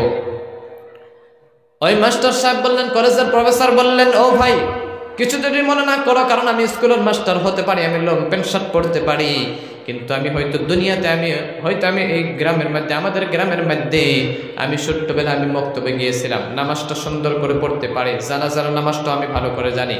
এই জন্য ভাই তোমরা যদি কিছু মনে না করো, ইজাজত যদি দেও, কারণ মুর্দা বেশিক্ষণ সময় রাখা লাগে না, যদি ইজাজত দেও তাহলে আমি মুর্দার জানাজার নামাজটা আমি পড়াই। গ্রামের মানুষ তো খুশি হয়ে গেলেন, কি ব্যাপার, আমরা তো আপনাকে খুঁজছিলাম, কারণ একজন শিক্ষিত মানুষই খুঁজছিলাম, এর জন্য আমরা হয়তো অন্য কাজের মধ্যে যাইতে পারতেছি না, কারণ জানাজারি করতে পারি নাই, আমরা তো এখন বিপদে পড়ে আছি, আর আপনি যদি আমাদের সাহায্য করে দিবেন তাহলে ভালো কথা, ঠিক না? আর আদর করে নিয়ে আসেন যে স্যার নামেন তাড়াতাড়ি। ওই গ্রামের মাস্টার বললেন, আপনারা সবাই দাঁড়ান জানাজার জন্য। ওই মুর্দাটাকে সামনে রেখে যখন নাকি মাস্টার সাহেব জানাজার নামাজ পড়ায়, জানাজার নামাজ পড়ানোর পরে যখন নাকি মাস্টার কলেজের দিকে যাবে, স্কুলের দিকে যাবে, ওই সময় গ্রামের মানুষটা বলে, ও মাস্টার সাহেব, ও চাচা, ও স্যার, আপনি এখন যাবেন না, একটু সময় দাঁড়ান, কারণ হয়তো আপনি সাহায্য করলেন, হয়তো আপনি অনেক সাহায্য করেছেন, আপনি সাহায্য করার জন্য হয়তো আমাকে আপনাকে অনেক ধন্যবাদ জানাই। আপনি যদি জানাজার নামাজটা পড়াই দিলেন, কমসে কম এই মুর্দাটাকে কবরের মধ্যে কেমন করে রাখতে হয়, তাকে একটু কবরের মধ্যে আপনারা রেখে দেন, কেমন করে রাখতে হয় এটা আপনারা একটু রেখে দেন, কারণ সময় তো লেট হয়ে যাচ্ছে। তখন বললেন, না, একটু সময়ের জন্য আমাদেরকে একটু কবরের মধ্যে রেখে দেন, কেমন করে রাখা লাগে। মাস্টার সাহেব মনে মনে ভাবলেন যে আমি যদি অনেক সাহায্য করছি, তার জন্য হয়তো একটা চেষ্টা করতে পারি, যদি সাহায্য যদি আমি করেছি তাহলে হয়তো কিছুক্ষণ সময়ের জন্য তাহলে আমি একটু তাকে কবরের মধ্যে রেখে দেই, একটু সময়ের জন্য কবরের মধ্যে রেখে দিই। রেখে দেওয়া যাবে না? জানাজার নামাজ পড়াইছে, কবরের মধ্যে রাখতে কষ্ট হবে কি না? একটু সময়ের জন্য রেখে দিই। কিছুক্ষণ পরে মাস্টার যখন নাকি কবরের মধ্যে রেখে দিলেন, যখন নাকি কবরের মধ্যে রাখাইলেন, কেমন করে রাখানোর পরে কিছুক্ষণ পরে হঠাৎ করে যখন নাকি মাস্টার কাফন দাফন করে জানাজার করে কবরের ওই মুর্দাটাকে কবর দিয়ে স্কুলের মধ্যে চলে গেলেন। যাওয়ার পরে যখন নাকি স্কুলের গেটের মধ্যে ঢুকে, ওই সময় যে তার পকেটের মধ্যে একটা তার আইডেন্টি কার্ড ছিল, তার যে গেটের মধ্যে ঢোকার যে একটা কার্ড ছিল, ওই কার্ডটা দেখে যে হঠাৎ করে পকেটের মধ্যে নাই। তিনি আশ্চর্য হয়ে গেলেন, কি ব্যাপার, কার্ড কোথায় হারাইলো, আমার আইডেন্টি কার্ড কোথায় গেল? ওই জন্য ওই মানুষটা, প্রফেসরটা তখন ভাবলেন, অনেক চিন্তা করার পরে তার মনে পড়ে গেল হঠাৎ করে, আমি যে ওই মুর্দার যে আমি জানাজার পড়াইলাম, ওই মুর্দাটাকে যখন নাকি আমি কবরের মধ্যে রাখতে গিয়েছিলাম, হয়তো আমি একটু হেলেছিলাম, ওই সময় হয়তো আমার পকেট থেকে আমার কার্ডটা পড়ে গেছে, ওই জন্য হয়তো ওই কবরের মধ্যে হইতে পারে। তাড়াতাড়িতে ওই মাস্টারটা ওই গ্রামে চলে গেলেন। ওই কলেজের প্রফেসর যখন নাকি গ্রামে চলে গেলেন, মুর্দার গ্রামে যাওয়ার পরে দেখেন সমস্ত মানুষ বাড়িতে চলে গেছে, ওই জন্য তখন মুর্দার বাড়িতে গেলেন। বাড়িতে যাওয়ার পরে মুর্দার সন্তানকে বললেন, ও ভাই, তোমার যে বাবা মারা গেছে, ওই কবরের মধ্যে আমার একটা অনেক বড় একটা দামি কার্ড আমি কবরের মধ্যে রেখে আসলাম, কবরের মধ্যে হয়তো পড়ে গেছে, তোমরা যদি গ্রামের কয়েকজন মানুষ মিলে আমাকে যদি কার্ডটা উদ্ধার করে দিতা তাহলে আমার অনেক লাভ হইতো। গ্রামের মানুষ দুইজন নিয়ে হঠাৎ করে মাস্টার সাহেব যখন নাকি কবরের পাশে গেলেন, মুর্দার কাছে গেলেন। যাওয়ার পরে হঠাৎ করে কবরের একটা কোণে যখন নাকি খাদার পরে কবরটা যখন নাকি খুলেছে, সঙ্গে সঙ্গে আল্লাহ রাব্বুল আলামিন কবর থেকে নূরের প্রহর সারা গ্রামের মধ্যে দিয়েছে। বলেন সুবহানাল্লাহ। সারা গ্রামের মধ্যে কবর থেকে নূরের প্রহর আসছে। কি আশ্চর্য ব্যাপার! মাস্টার সাহেব বলে, কি ব্যাপার? কারণ তোমরাই তো বললে গ্রামের মধ্যে সমস্ত মানুষ অশিক্ষিত, আল্লাহর কোনো ইবাদত করে না, জানাজার করার জন্য মানুষ নাই। তাহলে এই গ্রামের মধ্যে এমন কি ব্যক্তি, যে ব্যক্তির কবরের মধ্যে আল্লাহর নূর দিয়ে আল্লাহ ভরপুর করে দিয়েছে, কি ব্যাপার সেটা জানার দরকার আছে না? মাস্টার সাহেব ওদিন কলেজ ছেড়ে দিল।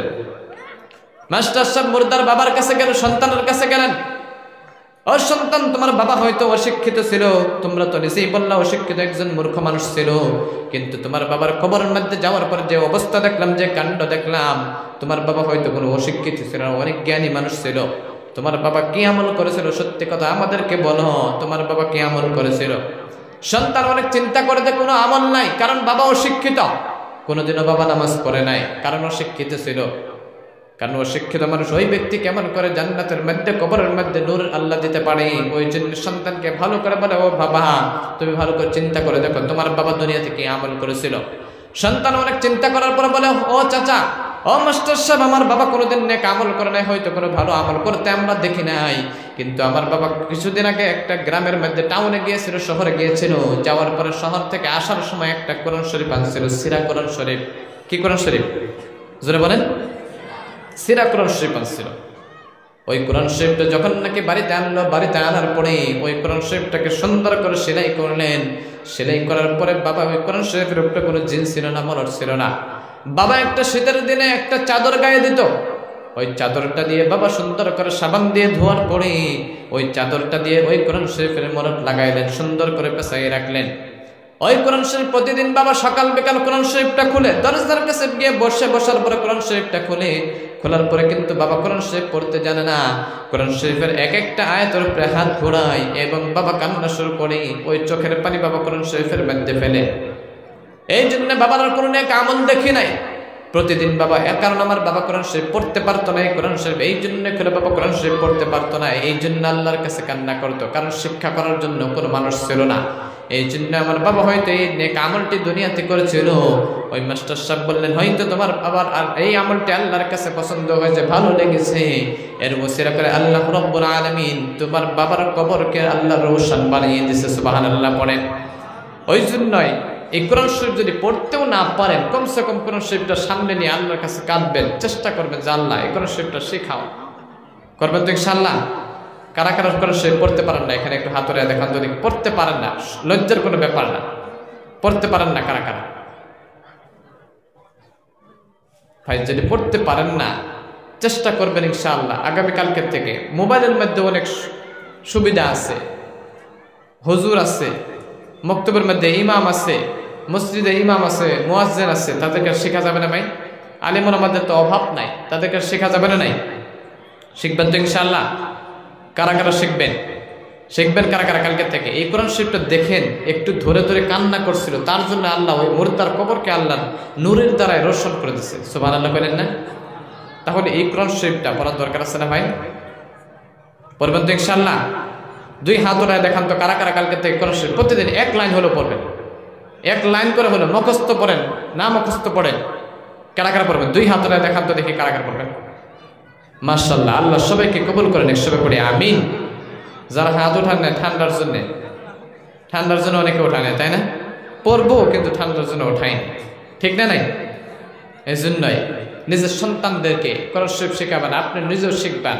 এবং গ্রামের মধ্যে বেশি বেশি দেখা যায় শিরিকের কাজগুলো বেশি করে। অনেক সন্তানরা দেখবেন যে মদ খায়, জুয়া খেলে, খায় না?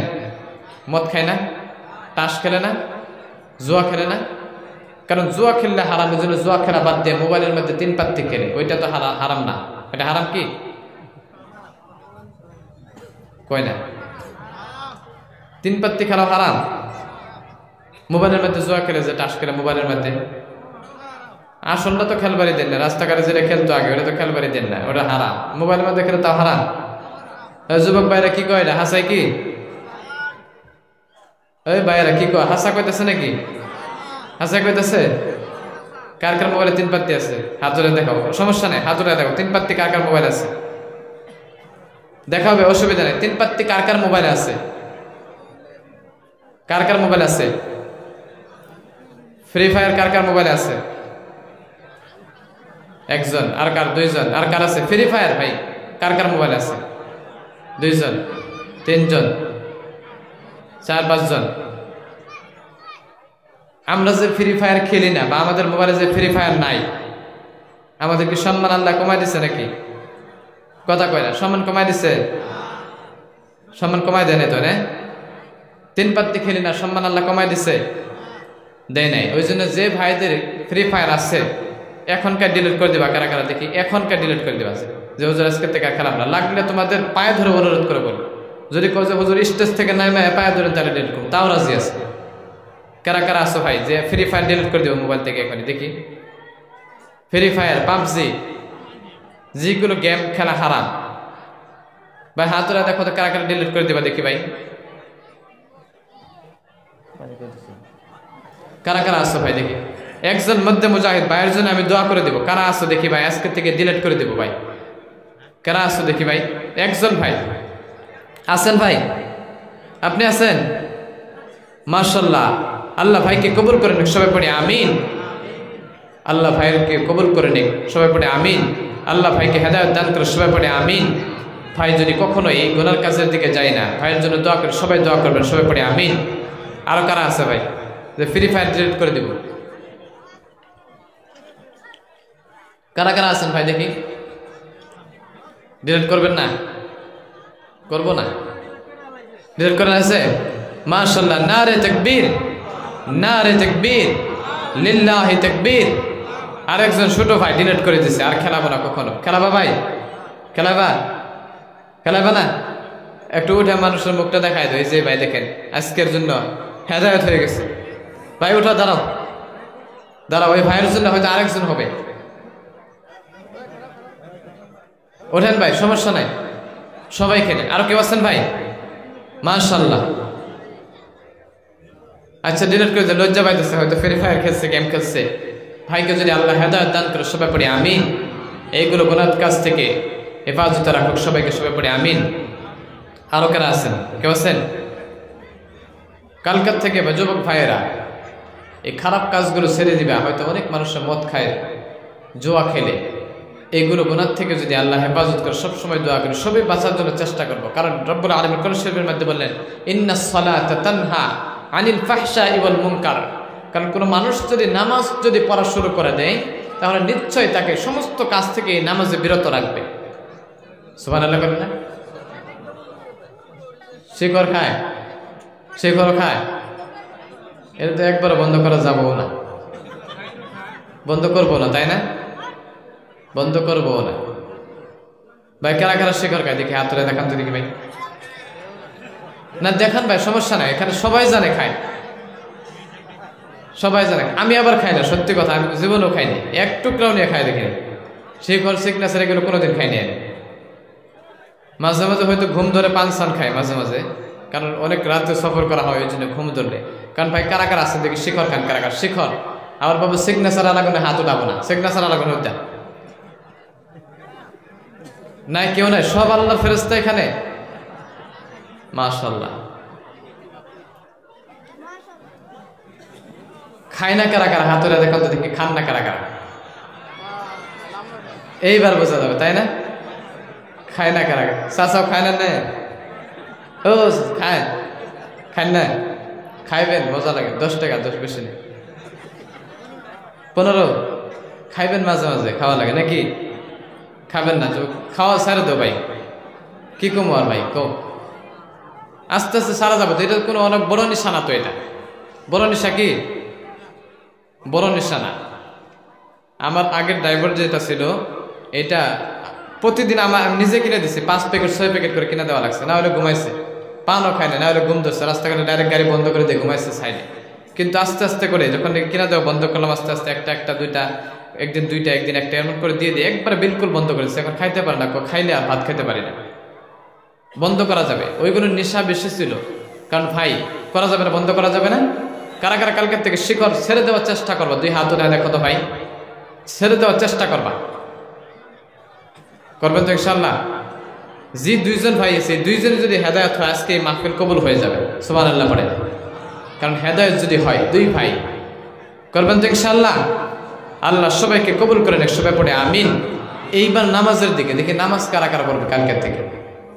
নামাজ কারা? 2 জন, 3 জন, 4 জন, 5 জন। যারা পড়েন তারা হাত উঠা লাগবে না, যারা পড়েন তাদের উঠাতে লাগবে। যারা পড়েন না, কালকের থেকে পড়ার চেষ্টা কারা কারা করবেন? তারা খালি শুক্রবারে না। মাশাআল্লাহ। আল্লাহ সবাইকে কবুল করে নেক, সবাই পড়ে আমিন। আল্লাহ তুমি সবাইকে 5 ওয়াক্ত নামাজি বানায় দাও, সবাই পড়ে আমিন। আল্লাহ তুমি সবাইকে হেদায়েতের ফয়সালা করে দাও, সবাই পড়ে আমিন। যারা যুবক ভাই আছেন, তাদেরকে প্রথমে বললাম, আপনি স্কুলে পড়েন, কলেজে পড়েন, কোনো আপত্তি নাই, তার সাথে কোরআন শরীফটা শিখবেন। এই কোরআন শরীফ যদি শিখেন, অনেক ফায়দা আপনাদেরকে বললাম। এবং হয়তো যারা নাকি কোরআন শরীফ শিখে না, এই ইসলামের জ্ঞানগুলো নাই, ওইগুলো সন্তানই বেশিরভাগ মা বাবারে কষ্ট দেয় না? নাই, মা বাবার কথা শোনে না, আছে না ভাই? মা বাবার কথা শোনে না। ওই জন্যই ওই সন্তানদেরকে বলছি, হয়তো অনেক নাফরমানি করছো তুমি, ওইদিকে কলেজের প্রফেসর হয়ে গেছো, এদিকে আলিম হয়ে গেছো, মুহাদ্দিস হয়ে গেছো। কিন্তু ভাই তুমি যদি মা বাবার সাথে নাফরমানি করো, উস্তাদের সাথে যদি নাফরমানি করো, তাহলে এই উস্তাদ এবং মা বাবা যদি, আলিম ওলামা, মই মুরব্বী যদি তোমাদেরকে মাফ না করে, তাহলে তুমি জান্নাতের মধ্যে কখনো যাইতে পারবে না, আল্লাহ তোমাকে মাফ করবে না। নাউজুবিল্লাহ পড়ে। 3 জন মানুষ যদি আপনাকে দুনিয়াতে মাফ না করে, আল্লাহ আপনাকে ক্ষমা করবে না। কয়জন মানুষ? 3 জন মানুষ। ভালো করে শুনবেন। আপনি হয়তো দুনিয়াতে অনেক নাফরমানি করছেন, ছোট্টবেলা হোক, বড়বেলা হোক, আপনার বাল্যকালে হোক, যে সময় হোক না কেন, হয়তো আপনার মা বাবাকে আপনি কষ্ট দিচ্ছেন না? দিচ্ছেন, কথার দ্বারাই হোক, হাতের দ্বারা হোক, মুখের দ্বারা হোক, দিচ্ছেন না? নাই, দেওয়া হয়েছে। আবার উস্তাদরাও অনেক সময় শিক্ষা গ্রহণ করতে গেলে এদিকে ডাক্তার হয়ে গেছে, ওই মাস্টাররা হয়তো কখনো বেইজ্জতি করছে, কোনো একটা নাফরমানি করছে না নাই করছে। আরেকটা হলো আলিমুল আমাদের ময়মুরব্বীদের রাস্তাঘাটে যাওয়ার সময় অনেক বেয়াদবি করা হয়। আগে হয়তো মুরব্বীদেরকে দেখে সালাম দিত, হয়তো সাইকেল দেখে আধা মাইল দূরের থেকে সাইকেল থেকে নামতো না নাই। আর এখন বাইক হওয়ার পরের থেকে ময়মুরব্বী দেখলে আরো একে থাকলে আর দুইয়ে লাগায় না নাই লাগায় না, ময়মুরব্বীদেরকে সালাম দেয় না। ওই জন্য আমার ভাইয়েরা প্রতিদিন ময়মুরব্বী দেখলে সালাম দেওয়ার চেষ্টা করবো। আলিমুল আমাদেরকে বাবার বয়সের ভাই, ছোট্ট হলেও তাদেরকে সালাম দেওয়া দরকার আছে না? দেবেন তো ইনশাআল্লাহ? ছোট্ট হোক, আপনি হাসি খুশি করে আপনি যেমন করে হোক আপনি সালাম দেওয়ার চেষ্টা করবেন তো ইনশাআল্লাহ? আল্লাহ সবাইকে কবুল করে নেন, সবাই পড়ে আমিন। এটা হলো জানা নাকি। এখন উস্তাদ যদি আপনি তিনটা জিনিস, আপনি একটা হলো উস্তাদ, আরেকটা হলো ময়মুরব্বীদেরকে, আরেকটা হলো যায় নিজের মা বাবাকে। এমন যদি কোনো সন্তান আছেন, বাবা আছেন, কোনো ভাই আছেন, নিজের মাকে, তিনজন মানুষকে যদি আপনি কষ্ট দিয়ে থাকেন, মনের মধ্যে আঘাত দিয়ে থাকেন, তাহলে আল্লাহ আপনাকে কখনো মাফ করবে না। কারণ এটা বান্দার হক। বান্দা যদি মাফ না করে আল্লাহ আপনাকে মাফ করবে না। করবে কি? করবে না। এই জন্যই এখন হয়তো রাত অনেক হয়ে গেছে, যারা যুবক ভাই আসছেন, মাকে অনেক কষ্ট দিচ্ছেন, কালকা গিয়ে সকালে বাবা মার কাছে মাফ চাওয়া যাবে না? যে মা আমি ছোট থাকতে অনেক গুনাহ করছি, অনেক নাফরমানি করছি, মাফ চাওয়া যাবে না? নাই কথা বলেন। কারা কারা কালকে মার কাছে গিয়ে হাসি মুখে, যদি আপনি ডাইরেক্ট গিয়ে বলতে লজ্জা লাগে, শরম লাগে, যদি আপনি হাসি মুখে মাকে বলা যাবে না? কারা কারা মাফ চাইবেন মা বাবার কাছে? একটু হাত উঠায় দেখান তো, দেখান। 2-3 জনে মাফ চাইবেন, আর চাইবেন না? আপনার পিছলে মানুষ, কারণ কি কথা কয় নাকি? মাও নাই। ওই জন্য তো যদি মা বাবা মারা যায়, আলিমুল আমা মারা যায়, তারপরে কি মাফ চাওয়া যাবে? মাফ চাওয়া যাবে? মাফ চাওয়া যাবে না। আপনি চিরকাল পর্যন্ত, আপনাকে কিয়ামতের দিন পর্যন্ত আপনি ওই মানুষটার হয়তো নাফরমানি হয়ে থাকলেন, আল্লাহর কাছে নাফরমানি হয়ে থাকবেন। ওই জন্য ইনশাআল্লাহ কালকে থেকে গিয়ে ময়মুরব্বীদের কাছে মাফ চাইবেন, আলিমুল আমাদের কাছে মাফ চাইবেন। যদি কোনো গুনাহ করে থাকেন মা বাবার কাছে মাফ চাইবেন তো ইনশাআল্লাহ? আল্লাহ সব ভাইকে কবুল করেন, সবাই পড়ে আমিন। কারণ মা বাবাকে যদি সম্মান করেন, মা বাবাকে যদি ভালোবাসেন, যুবক ভাইরা ভালো করে শুনবা, মা বাবাকে যদি ভালোবাসো, আল্লাহ রাব্বুল আলামিন সাইয়েদনা ঈসা আলাইহিস সালাম, সাইয়েদনা মুসা আলাইহিস সালামের জামানায় একজন কসাই ছিল, সাধারণ মাংসের দোকান করত। ওই ব্যক্তিকে আল্লাহ মাকে ভালোবাসার জন্য আল্লাহ সাইয়েদনা মুসা আলাইহিস সালামের সাথে ওই ব্যক্তিকে জান্নাতের মধ্যে পৌঁছায় দিবে। সুবহানাল্লাহ পড়ে। ছোট্ট একটা কাহিনী বলবো, ছোট্ট, 5 মিনিটের মধ্যে শেষ হয়ে যাবে। প্রধানমন্ত্রী আসছে, হুজুর 4-5 মিনিট সময়, 4-5 মিনিট সময়, চল না শেষ করে দেবো। কোন আপনারা কোন কম জোরে কইতেছেন, কারণ কি এই সাইয়েদনা মুসা আলাইহিস সালামের জামানায় বনি ইসরাইল নবী ছিলেন সাইয়েদনা মুসা আলাইহিস সালাম। আমরা যেমন করে বনি আদম, এমন করে সাইয়েদনা বনি ইসরাইলের জামানায় সাইয়েদনা ঈসা মুসা আলাইহিস সালাম ছিলেন। হযরতে ইসমাইল আলাইহিস সালামের বংশধর থেকে যে আসছে আল্লাহর নবী, আমাদের নবী, এইগুলো হলো বনি আদম। হযরতে ইসহাক আলাইহিস সালাম, তিনার বংশ থেকে যেগুলো আসছে তারা হলো সব হলো বনি ইসরাইলের নবী। হযরতে আদম আলাইহিস সালাম তিনি বনি ইসরাইলের নবী ছিলেন। একজন হলো আমাদের নবী হযরতে মুহাম্মদুর রাসূলুল্লাহ সাল্লাল্লাহু আলাইহি সাল্লাম, তিনি হলেন বনি আদম, আমরা হলাম বনি আদম। ওই জন্য বনি ইসরাইলের জামানায় আল্লাহ রাব্বুল আলামিন হযরতে মুসা আলাইহিস সালামের জামানায় একজন মানুষ এমন করে প্রেরণ করেছিলেন, ওই মানুষটা আল্লাহ মুসা আলাইহিস সালামের সাথে জান্নাতের মধ্যে পৌঁছায় দিবেন। কেমন করে? সাইয়েদনা মুসা আলাইহিস সালাম বললেন, মাই ইয়াকুনু জালিসি ইয়াউমাল কিয়ামা, আল্লাহকে বললেন, আল্লাহ মাই ইয়াকুনু জালিসি ইয়াউমাল কিয়ামা, কিয়ামতের দিন হাসরের ময়দানে জান্নাতের মধ্যে আমার সঙ্গী কারা থাকবে, আমার বন্ধু কে থাকবে? আমরা তো সবাই জানি ভালোর সাথে চললে আপনি ভালোর সাথে জান্নাতে যাবেন না?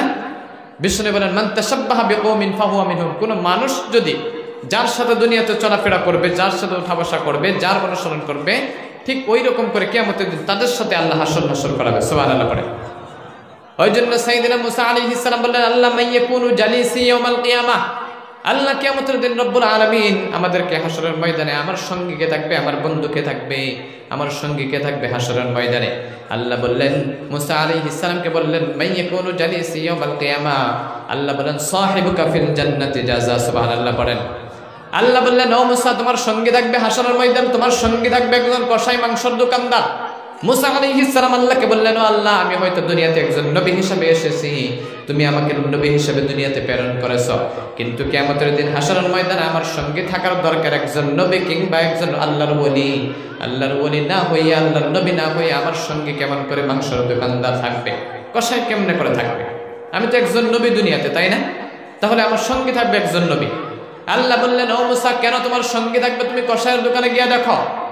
পরের দিন সকালবেলা মুসা আলাইহিস সালাম সকালবেলা কসাইয়ের দোকানে চলে গেলেন, মাংসের দোকানে চলে গেলেন। মাংসের দোকানে চলে যাওয়ার পরে সাইয়েদনা মুসা আলাইহিস সালাম দূর থেকে সাইয়েদনা মুসা আলাইহিস সালাম কসাইয়ের তামসা দেখে। ওই সাইয়েদনা মুসা আলাইহিস সালাম কসাইয়ের দিকে সকাল থেকে বিকাল পর্যন্ত কসাইয়ের দিকে লক্ষ্য করে দেখে ওই কসাই কোনো নেক আমল করে নাই, কাউকে কোনো মাংস কোনো এমনি দেয় না, ফ্রিতে দেয় নাই, কোনো দানও করে নাই। হয়তো 200 টাকার মাংস 100 টাকা নেছে, এমনও কোনো কাজ করে নাই, কোনো ভালো কাজ করে নাই। আল্লাহকে বিকাল সময় মুসা আলাইহিস সালাম বললেন, ও আল্লাহ, এই মানুষটা কসাই, সাধারণ কসাই আমার সাথে জান্নাতের মধ্যে প্রবেশ করবে, কিন্তু তাকে সকাল থেকে বিকাল পর্যন্ত দেখলাম কোনো নেক আমলও করলো না, কোনো ভালো আমলও করলো না, নামাজও করলো না, কিছুই করলো না, কিন্তু এই ব্যক্তি কেমন করে জান্নাতে যাবে আমার সাথে? আল্লাহ মুসা আলাইহিস সালামকে বললেন, ও মুসা, দেখতে থাকো। দেখতে দেখতে হঠাৎ করে যখন নাকি মাংসের দোকানের মাংসের দোকান নাকি শেষ হয়ে গেল, মাংসের ফুরায় গেল, ওই সময় সাইয়েদনা মুসা আলাইহিস সালাম দেখে ওই মাংসের দোকানদার কসাই, সাধারণ কসাই, একটা টুকরা মাংস প্যাকেটের মধ্যে পলিথিনের মধ্যে ভরে দোকানটা বন্ধ করে দিলেন। দোকানের মধ্যে মাংস শেষ, দোকান বন্ধ করে মাংসের টুকরাটা নিয়ে, মাংসের প্যাকেটটা নিয়ে বাড়ির দিকে গেলেন। সাইয়েদনা মুসা আলাইহিস সালাম তার পিছনে পিছনে গেলেন।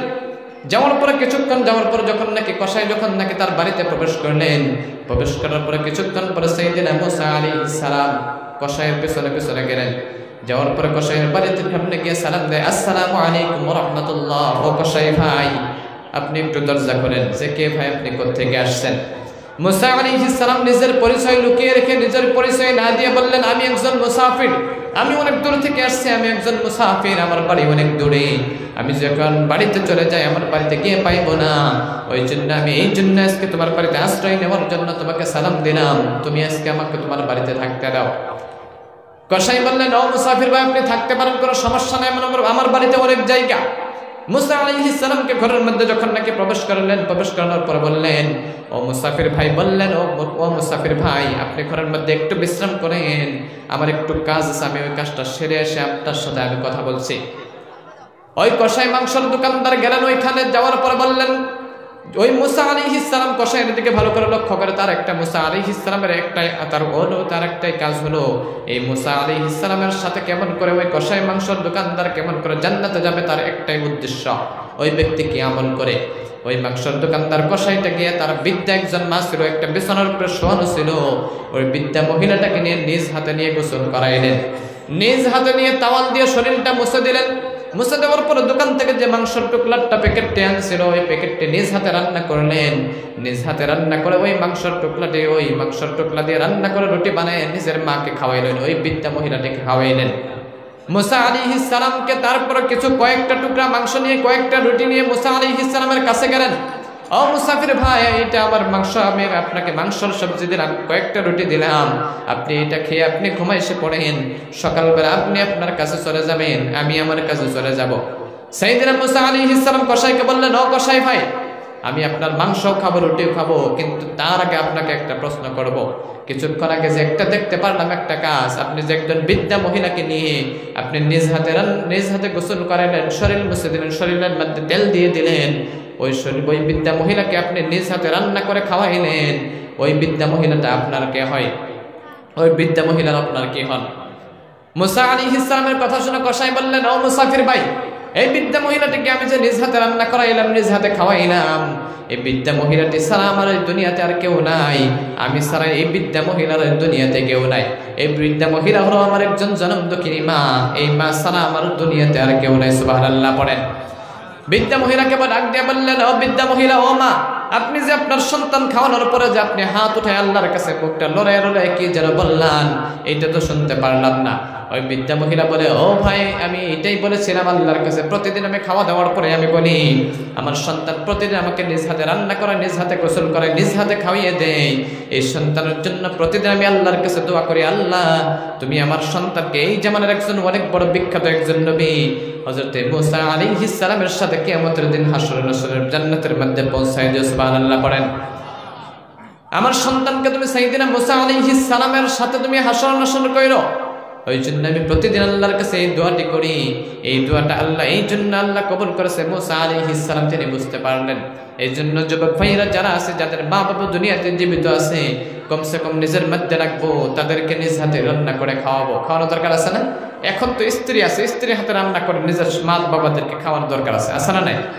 যদি মা থাকতো সন্তানকে খাওয়ানো লাগতো না? খাওয়ানো লাগতো। কিন্তু এখন তো বিয়ে করার 1 মাস যাইতে না যাইতে দেখবেন যে বউ নিয়ে আলাদা খায় না নাই? খায়। এইগুলো করা যাবে না, কারণ মা বাবা অত কষ্ট করে লালন পালন করে সন্তানদেরকে বড় করেছে।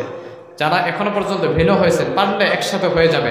আর যদি অসহায় অসুবিধা হয় আপনাদের, তাহলে একটা কাজ করবেন, কমসে কম আপনি যেইটাই খাবার খান, কমসে কম মাকে ভিন্ন খাওয়াবেন, নিজ হাতে বাড়িতে এনে খাওয়াবেন। হয়তো কিছু একটা সবজি দিয়ে আসলেন, ভাত দিয়ে আসবেন তো ইনশাআল্লাহ? প্রতিদিন দিবেন তো ইনশাআল্লাহ? দেবেন ইনশাআল্লাহ? 2 হাত উঠায় দেখান তো, মা বাবাকে কে খেদমত করবেন? মাশাআল্লাহ, আল্লাহ সবাইকে কবুল করে নেয়। সবাই পড়ি আমিন। এই জন্যই আমি যাইটুকু বললাম, এর মধ্যে হয়তো আমল করার চেষ্টা করবেন, কারণ আমল যদি না করেন কোনো ফায়দা হবে না। অনেক রাত জাগলেন, কষ্ট করলেন, আমল না করলে ফায়দা দিবে না। ঘুমটা আরো কষ্ট হবে, শেষ হয়ে গেলে এটা আর আপনার লস। ওই জন্য একটা আমলের উপরে যদি আমল করতে পারেন, তাহলে ইনশাআল্লাহ আপনি লাভবান হয়ে যাবেন। এর ওসিলা করে আপনি নাজাতের জরিয়া হয়ে যাবে মাহফিল করে। সুবহানাল্লাহ। ওই জন্য আমি যাই কিছু বললাম, আমাকে যদি কোনো কথার দ্বারায়, কোনো ইশারার দ্বারা যদি আপনাদের কোনো আঘাত লেগে থাকে, আমাকে ক্ষমা করবেন এবং আপনাদের জন্য দোয়া করবেন। আমি আপনাদের জন্য দোয়া করি। ওয়া আখিরু দাওয়ানা আনিল হামদুলিল্লাহি রাব্বিল আলামিন। আসসালামু আলাইকুম ওয়া রাহমাতুল্লাহি ওয়া বারাকাতুহু।